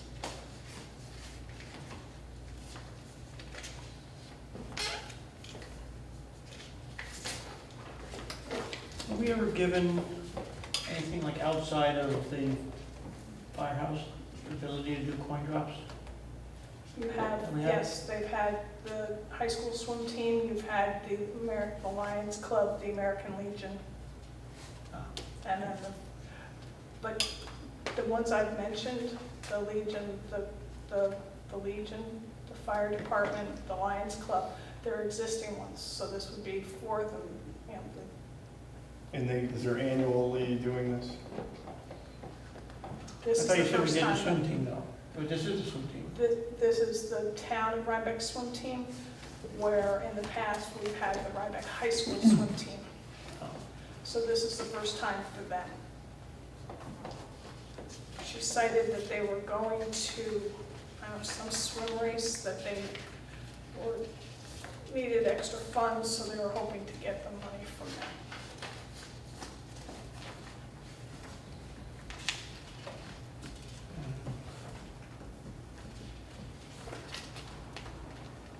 Well, I mean, we could approve it for the 25th. Pete doesn't want to do it on the 24th. On the 24th, he said it was too much with having the high school graduation and the Rhinebeck Craft Fair. He said the 25th would be better, but you still have the farmer's market. But you have that every Sunday. Yeah, Have we had coin drops when the farmer's market is in? I think so. Yeah, we haven't had, if it's a, Well, coin drops I don't usually know. Saturday and Sunday. Yeah. No, usually Saturday and Sunday. Is it Legion 2 is, days? and the fire department too, I think.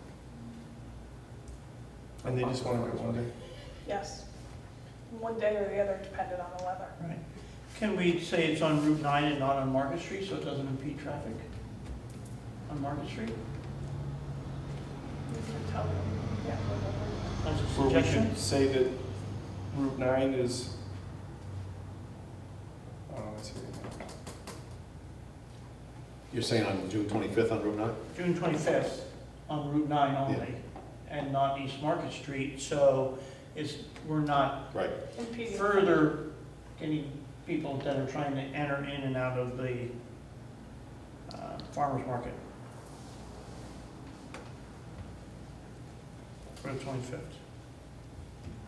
Because I'd like to make a motion that they be held on the 25th and be limited to north and south of the traffic light on Route 9. Second. Discussion? All in favor? Opposed? Abstained? Okay.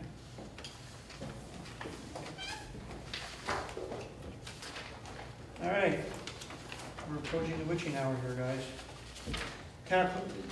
Update peddler's permit. Do you want me to take that? I hope so. 'cause Yes, could you, Pat? Pat. Yeah, All right. please. I have done some research, and Pete Dunn and I have been talking about this for a couple of years, and it's been on my radar to continue it and to put it to bed. It is to kind of put some meat onto our proposed pet land and solicitation permit application. It will requirements would be a copy of the alien registration card, copy of New York State sales tax, driver's license, a list of items being sold, 7 photographs showing the head and shoulders of the applicant and the vehicle's registration, as well as fingerprint investigation to be required prior to the permit being issued.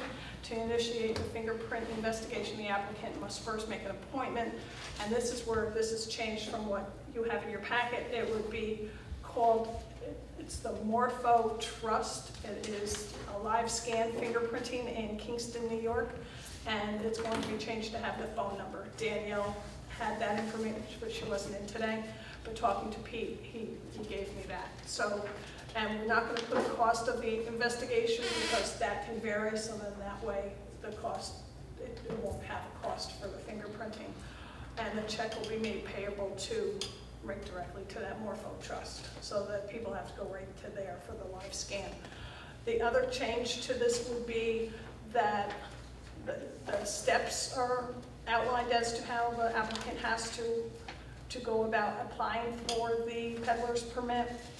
It would also have fees, a fee for each vehicle of $125, and the peddler's license would be $50 per month or $500 per year. Currently, it's $50, that's it. And this way,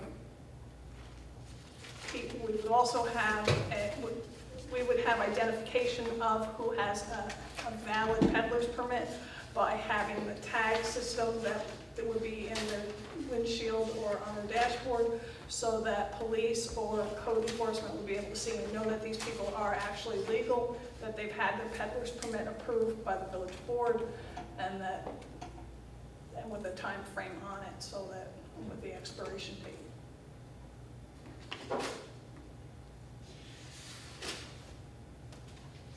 I like, yeah, go ahead, Mike. Oh, okay. I just think it's very thorough. Thank you. Yes. I like this because I do believe we need to stiffen up the requirements, because anybody could be on the street peddling and we would not, and our police who is out there every day would not know if they were valid and permitted or not, or multiple vehicles to do it. So I think this is a huge improvement in terms of what we have today for making sure we have safety for our public, and providing, peddlers that are approved by the village board and have been vetted out. So, It may be a change in our code, chapter 83, because it has the fees and all that, so it will mean a change in our village code. So my we own- would have to have a hearing on that, correct? My only other question is, we institute these rules, but what if there's somebody that's not? What is the penalty? Is it just like they get escorted out of the village? Is that the penalty, they're gone? Is that? Well, if you don't currently have penalties built in, you could build them in, but it could be like, generally I see most codes have like a first offense, second offense, third offense. And then either the second or the third should be some kind of suspension. Usually the first is a fine, second is suspension, third is permanent removal. But I can send you from another code, just very generic, basic, like the most basic discipline or penalties you could put in, and you can make them lighter if you Right. want. Because if you don't put a penalty in, they'll come in and they'll say, oh yeah, they'll get away with what they can, Right. and then, And if okay, I it's- gotta go, and then they're back. If it's just a fine, the fine has to be steeper than whatever they would otherwise pay, obviously. Well, we already have in our code Oh, penalties I for see. offenses. Perfect. That's exactly what I was gonna What is, recommend. and we do- Penalties, it says violation will be punishable by a fine not exceeding $250 or imprisonment for a term of not exceeding 15 days, or both such fine and imprisonment. Oh, very good. Okay, I'm happy then. I But make it, it would still have to go to yeah, the code. hearing.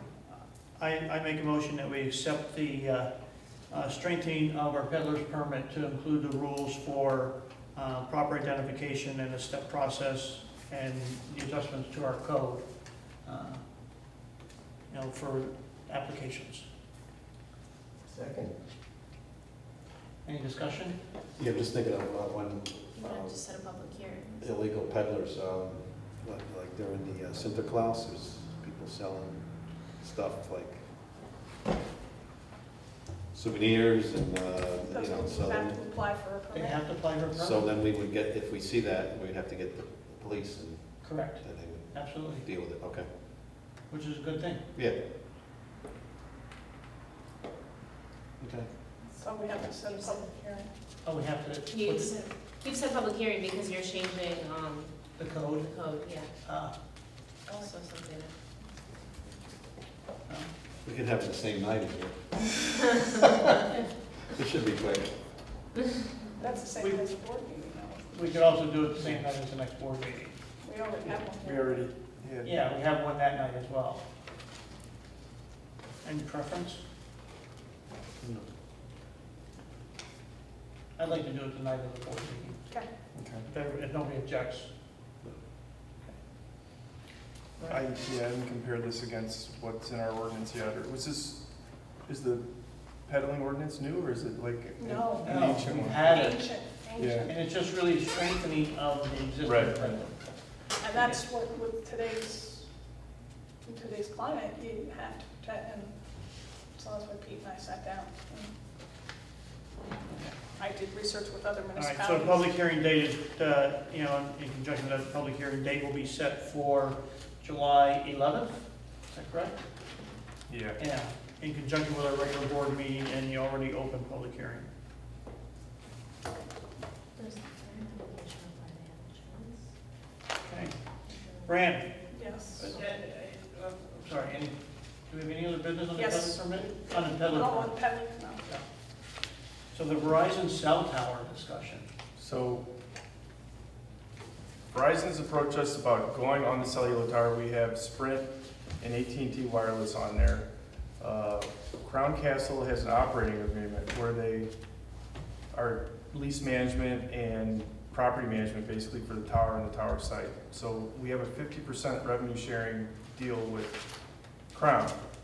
So what Verizon has proposed is a rental of $3,200 something, like $3,205 a month or something. So we get approximately $1,600 monthly. It's a 10-year lease with 3 5-year renewals, so it's basically a 25-year lease with Verizon. They will put another antenna array below the lower one that's there now, and take the shelter that has been vacated by a prior carrier that left a long time ago. I think it was Nextel or Cell One. So there's a aggregate stone shelter there that the fire department has been using, and we had an agreement, or John Fenton's gotten Crown to agree to get a 2-bay shelter or shed, garage kind of thing, over back further south on the lot for the fire department, because they're losing the space in the aggregate stone shelter. So Verizon will come in and pull the shelter, and I think the street department has indicated they might want to use the shelter, so we could move it over No, there. no, not that one. The aggregate stone shelter is gonna be, Oh, I thought it was that one. Okay. no, that so- one's gonna be destroyed. Yeah, that's, yeah, There is no use for that one. So Okay, yeah, they are yeah. gonna Okay. take care of the little one. demolishing that one, Okay. the aggregate one. So they're gonna get the little one.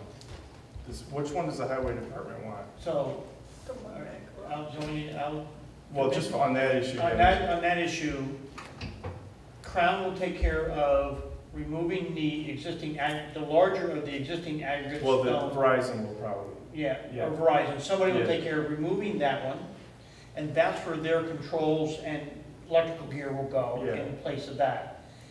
In replacement of that, the village will get a 2-bay garage, that's From like, Crown Castle. from Crown So that's Castle. not part of the Verizon deal. Not part of Verizon.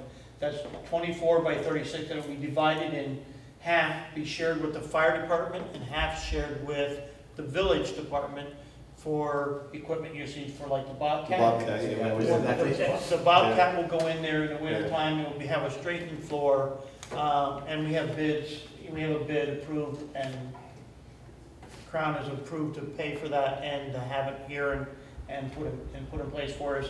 There's 2 sheds there now, a single bay garage shed in the back, and then a little 8 by 10 other one that the village department is using to actually store the voting machines and stuff in.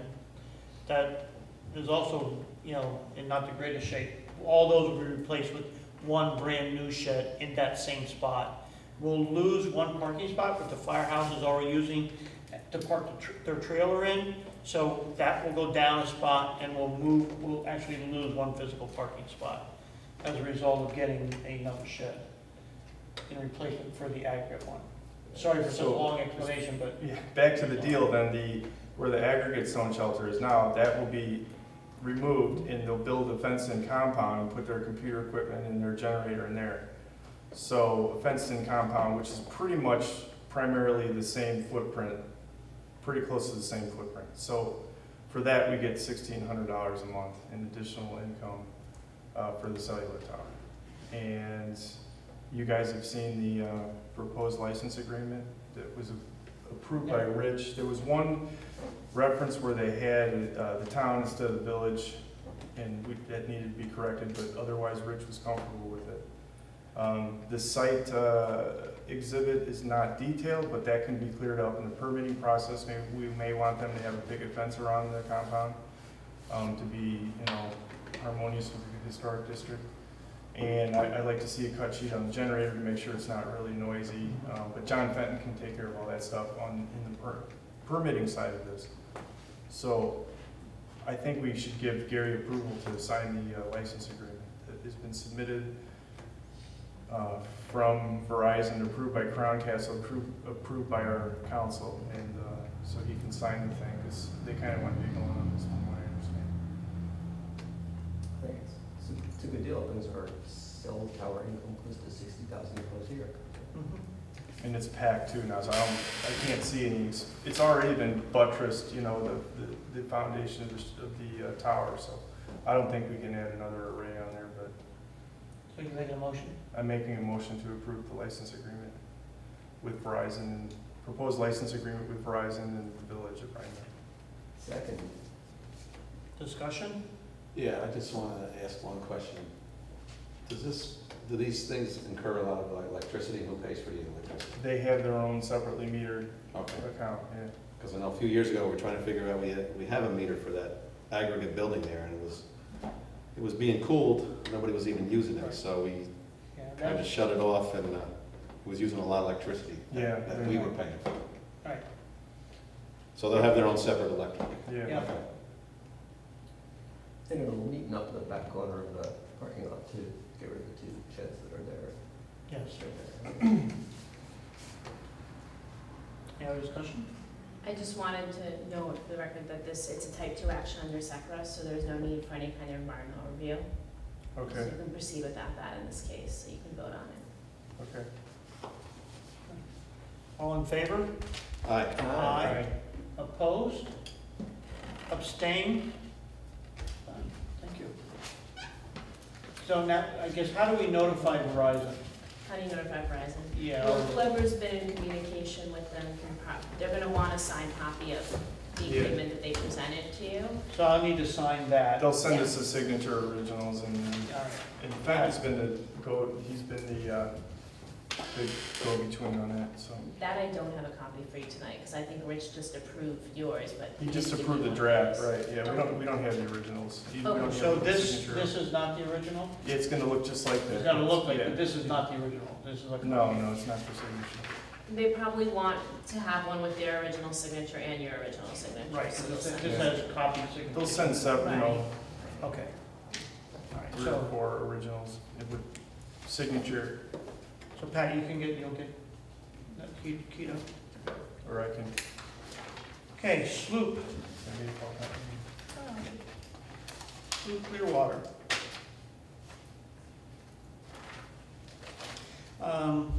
I can cover this basically. Basically, this is on June 18th, the Sloop Clearwater will leave the Great Hudson River, revive up Croton Point to undertake a voyage to Washington DC to carry a strong message in support of our environmental protection, especially in the gains that we have made since the Clean Water Act was passed in 1972. So while this is a great progress over the last 45 years, examples of water pollution in the city of Newburgh, the village of Hoosick Falls, are a very sad example, as in case of Flint, Michigan, where we need to demonstrate ongoing water protection and remediation. So as part of this will carry the cargo with our signatures and the signatures of everybody else who has signed the same agreement. I would also like to make note that the Dutchess County Mayors and Supervisors Association has also agreed to sign this and go forward with it as part of a recommendation from Dutchess County and representing the supervisors and mayors.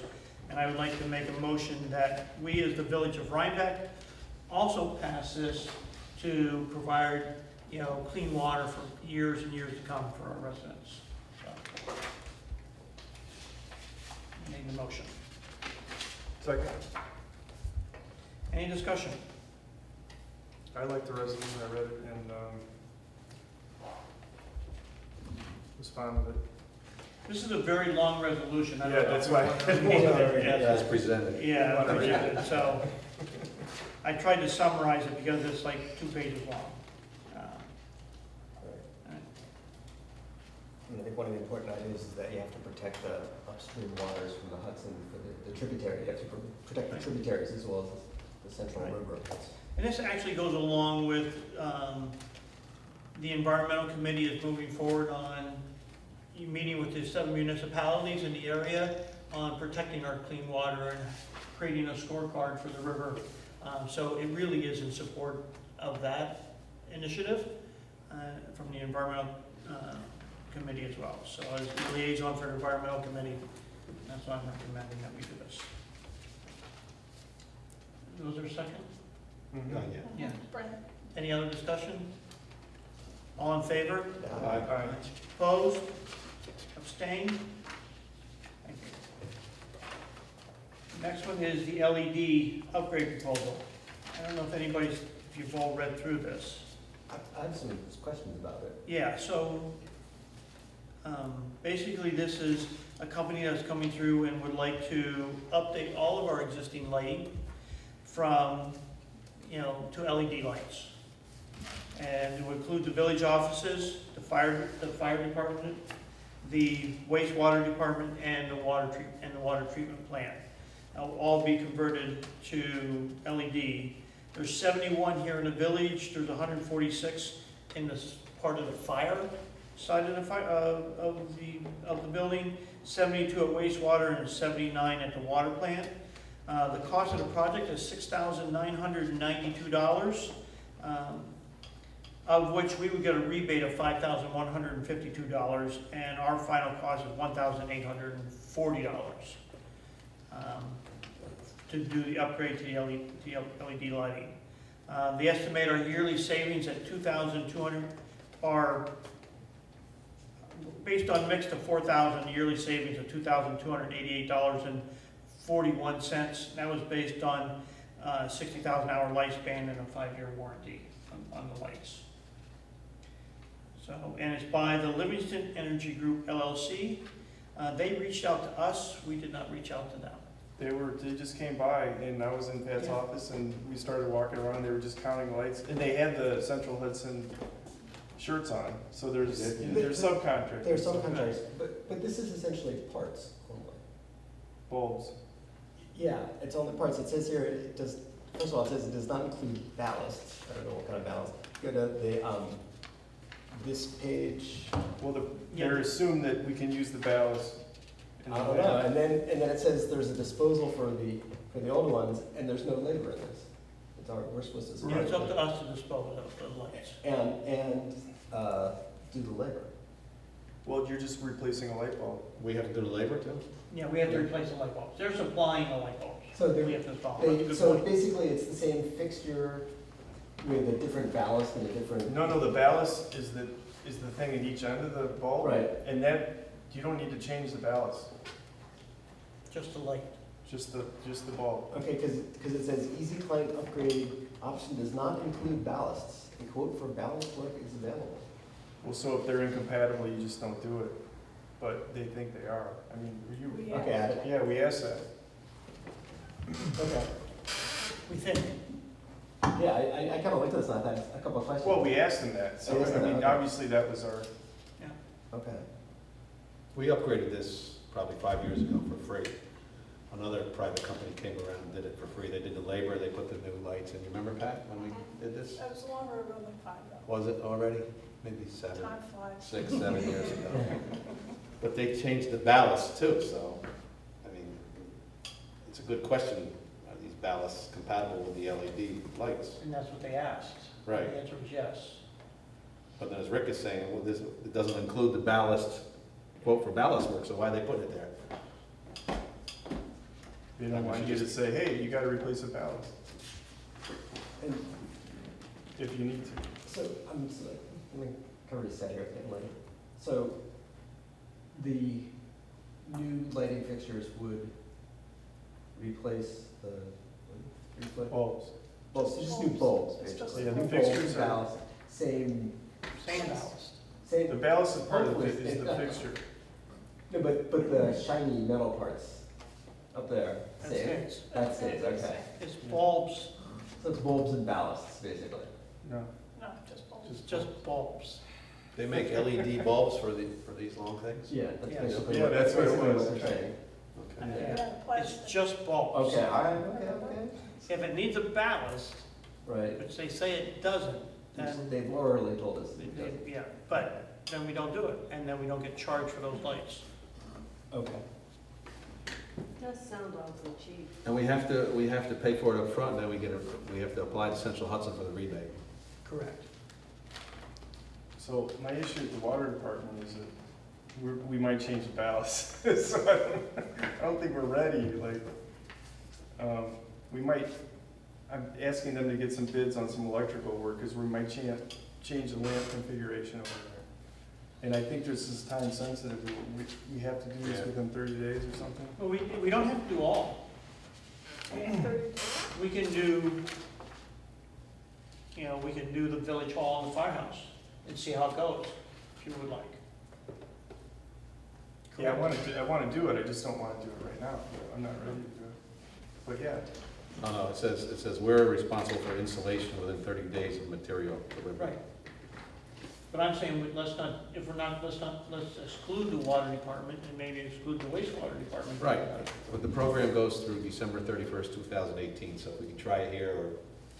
Okay, well, see how it we're goes. So basically, you're saying we'll just do the Yeah. offices and this building Just- for fire and us? Yes. Did we talk, we didn't ask the fire department though. oh, somebody was there. Yeah, I think, was it Kyle? I don't remember. No, it wasn't Kyle. They walked over. An authorized representative of the fire department.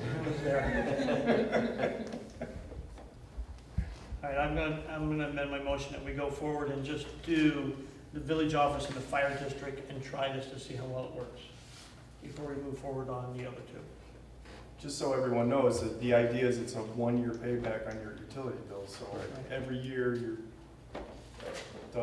every extra. Less than a year, less than a year. Less than a They're year, paying yeah. less than a year, yeah.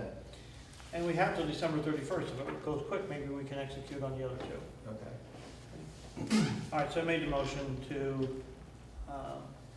authorize Limited Energy Group LLC to supply us with bulbs, to change LED bulbs, to fill the needs of the village offices and the fire district, which will result in a 1-year savings for us in terms of our electricity. Second. Any discussion? It's just bulbs, right? Just bulbs. And we have to put them in ourselves. And we have Wasn't to- it, that's right, you're putting it on. Can I store them just hold? And then we have to apply for the rebate. Right. Yes, okay. All in favor? Aye. Opposed? Abstained? Thank you. All right, next is the pilot summer program.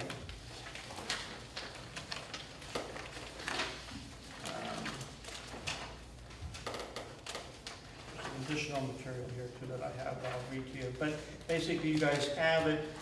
What I'm proposing is a pilot program, and this pilot program will consist of hiring 2 summer personnel in the form of young adults that are greater than age 16 in our local high school area to perform work for the village. It will be a part-time seasonal position for not to exceed 20 hours per week, and that they will be performing typical tasks that will be painting curbs, benches, park benches and tables, repairing street signs, assisting with organization of village hall, storage and archives, window washing, cutback brush around street signs, weed park flower beds, litter pickup throughout the village, paint at wastewater plant and water department, which includes the fire hydrants, and watering trees and plants. They would be under the direction of John Fenton and John Ramondo for that direction, but they would be available for use by the water department, by the wastewater department, by the highway department, as so needed, as long as we could use them. It's a pilot program to try this out, and I'm asking the board to approve that we transfer $6,000 for the cost of this program from our fund balance to fund the pilot program for maximum of 2 young adults to perform maintenance services for the village as a pilot program. The job will have to be advertised for 10 days per union rules before we can post it for public approval. So the ad that would go out would be, the Village of Rhinebeck has a temporary part-time labor position at the position is temporary, part-time, maximum of 20 hours per week. The complete job description is available for review at the Village Hall. Please please contact the village clerk for details at 76 Martha Street, 845-876-7015, and please submit a letter of interest by the date 10 days after we post it we'll post it publicly. If we don't get any internal interest through the union, we would post it and then proceed with hiring for the summer. So I make a motion that the board allow me to hire 2 summer helpers and as a pilot program and move $6,000 from our fund balance as part of this program. With the ongoing thought that to put in place, if we're successful at doing this, that we put in an official program and get it funded from a source so that we're not continuously drawing down the fund balance. Unfortunately, this year, we did not have the opportunity to put that in place, so I have to withdraw the money from the fund balance. But if we go forward for it and we like it, I want to get it funded in some fashion to be determined in next year's budget. So this is a pilot. I made a motion. Second. Discussion. Go ahead, Rick. Well, $6,000 is the total cost. Yes, Okay. for the summer. And then anybody can apply though. Anybody from Rhinebeck, Red Hook, Kingston. No, we're going to limit it to village. No, it's village. Doesn't that have to be in the? Yes, you're right. That's a good point. And are we I want to limit it to And are we allowed village. to do that? I think that can make it rise to issues. Really? I think we'd have to research it. I mean, I had not identical, but a similar matter involving a village limiting an application only to businesses with a principal place of business in the village, and the courts have struck that down. Oh. They say that you can't, that's arbitrary, that you can't draw a line around your town or village and say you have to be within here to do business within here. Now, this is a little different because they're just individuals applying, it's just a job, but I expect that, there is general municipal law that basically says that municipalities can't favor their own citizens. There very well might be an exception for this, so I should research it before I tell you you can. Okay. Does having employees that already are employed here from different municipalities or counties, does that set precedent? Does that impact it? I don't think it would be an issue of precedent. I mean, certainly if you have a union contract that says that you first hire from within or you post within, you have to follow that. But then now, yeah, exactly. So but then, and those employees very well might not live in Rhinebeck, right? Right. And so then it's only when Good you're point. opening it up to those outside that now you're limiting it. So I think my initial reaction is there probably is something in the municipal law saying you can't do that.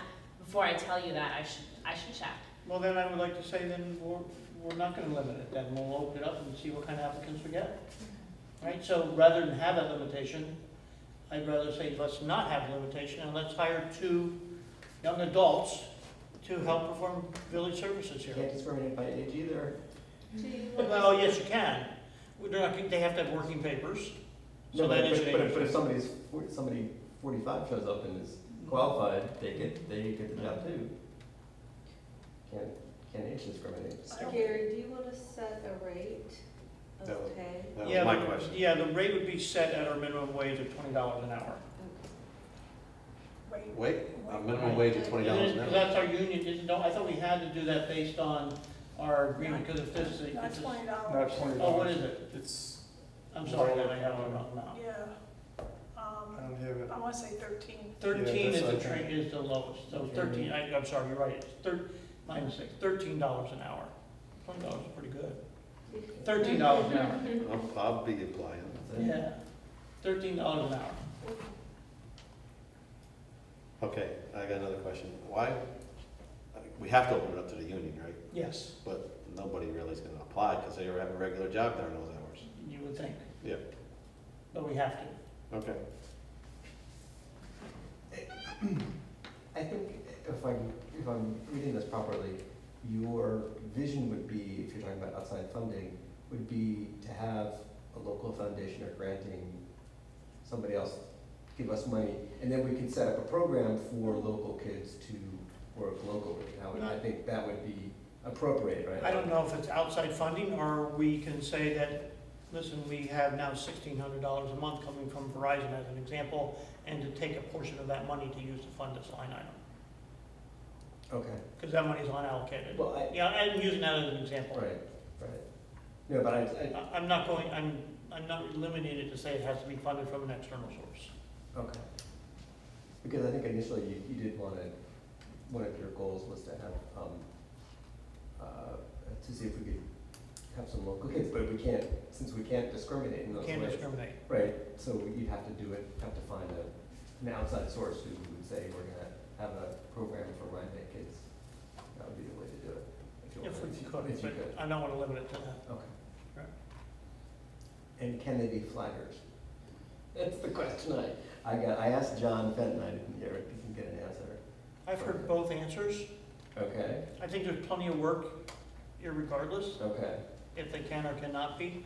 all right. We have lots of work for them to do, for two people Right.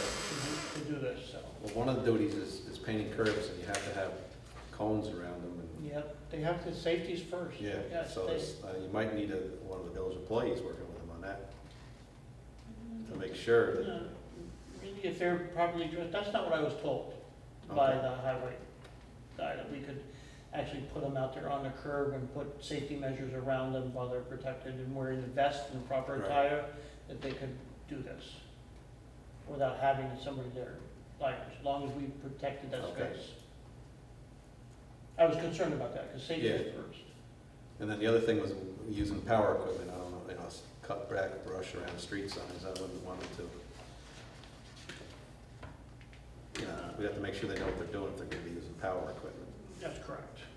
Like a weed whacker or a lawnmower or something like that, that's correct. They'd have to be able to do that. Yeah. My son does that. He does a lot of safety training? Well, that's, No, he does mowing and weed whacking. well, that can be part of the job description too, that if you're gonna apply, you have to demonstrate a facility with these kinds of tools. Yeah.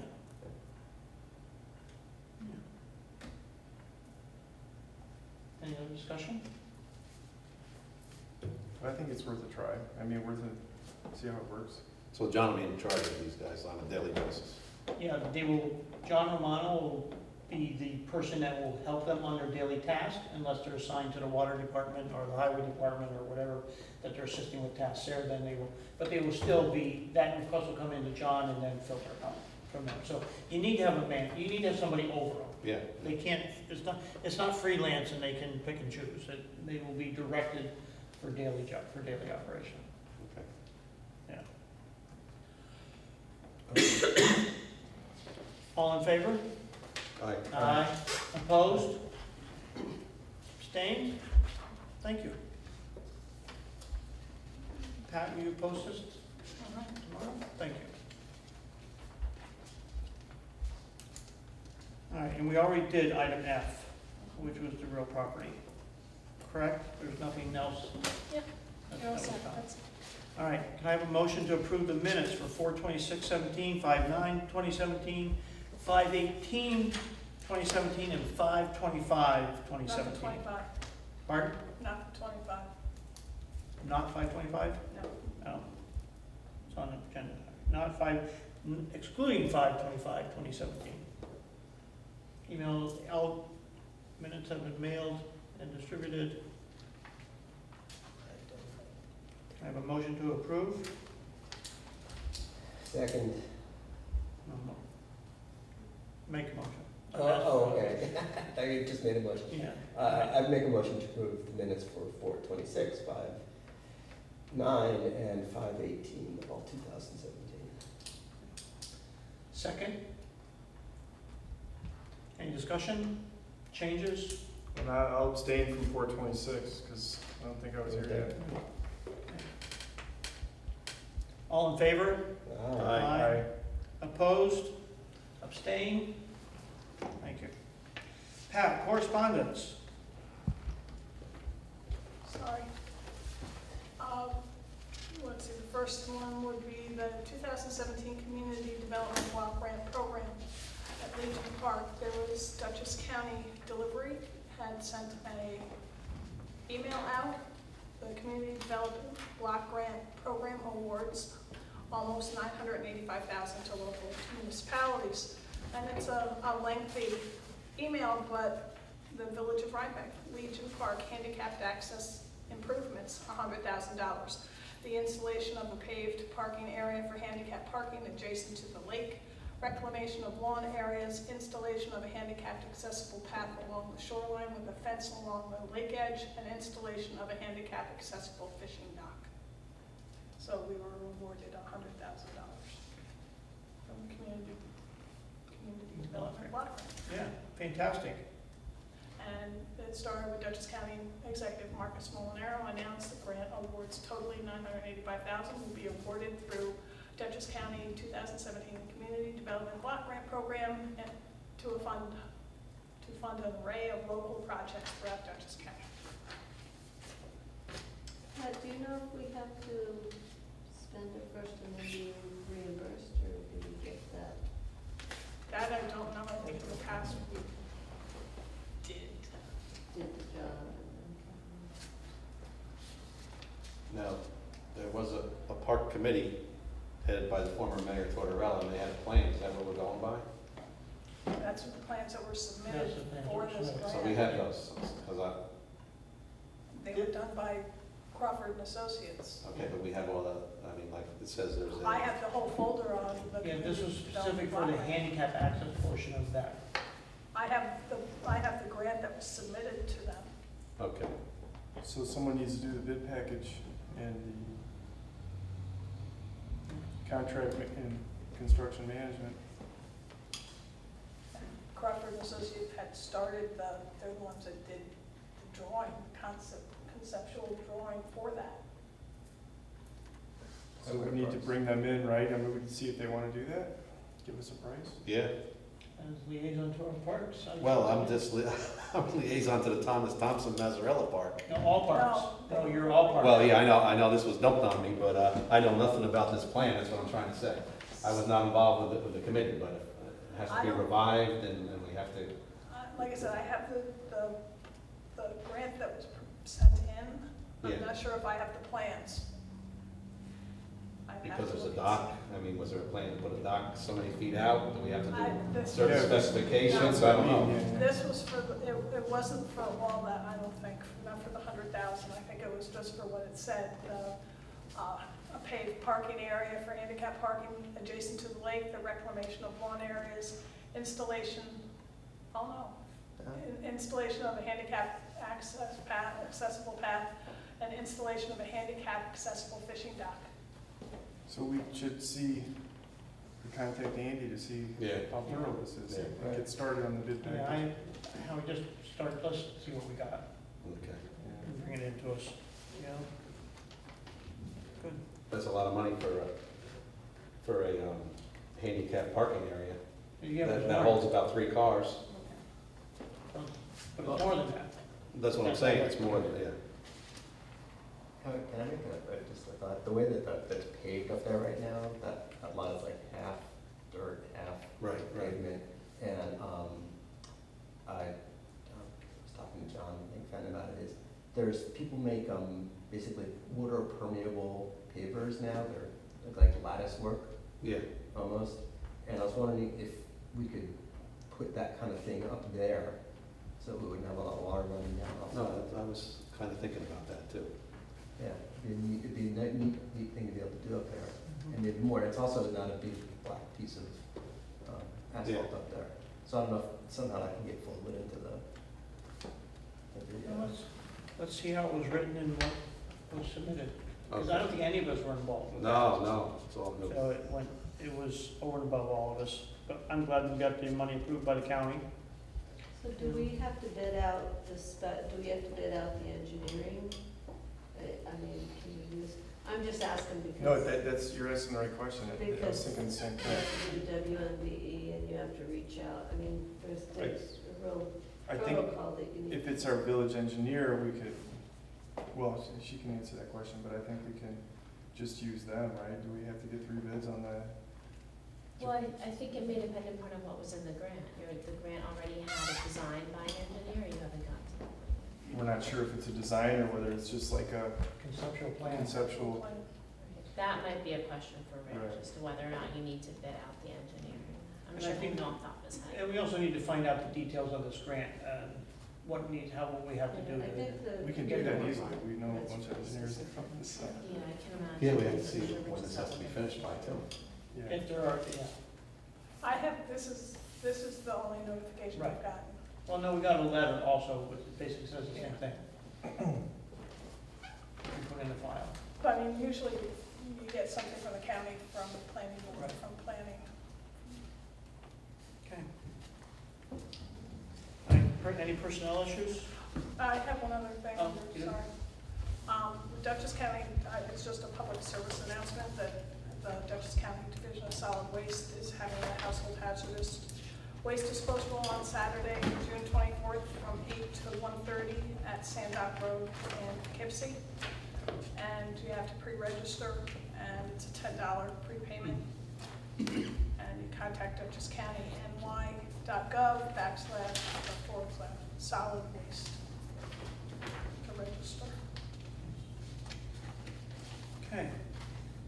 Personnel. Public comment? All our public has left. Little by little, they left.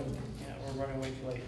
All right, so I would like to now close a regular meeting and have a motion to close a regular meeting and to go into an executive session for the purpose of discussing union contract negotiations and policies.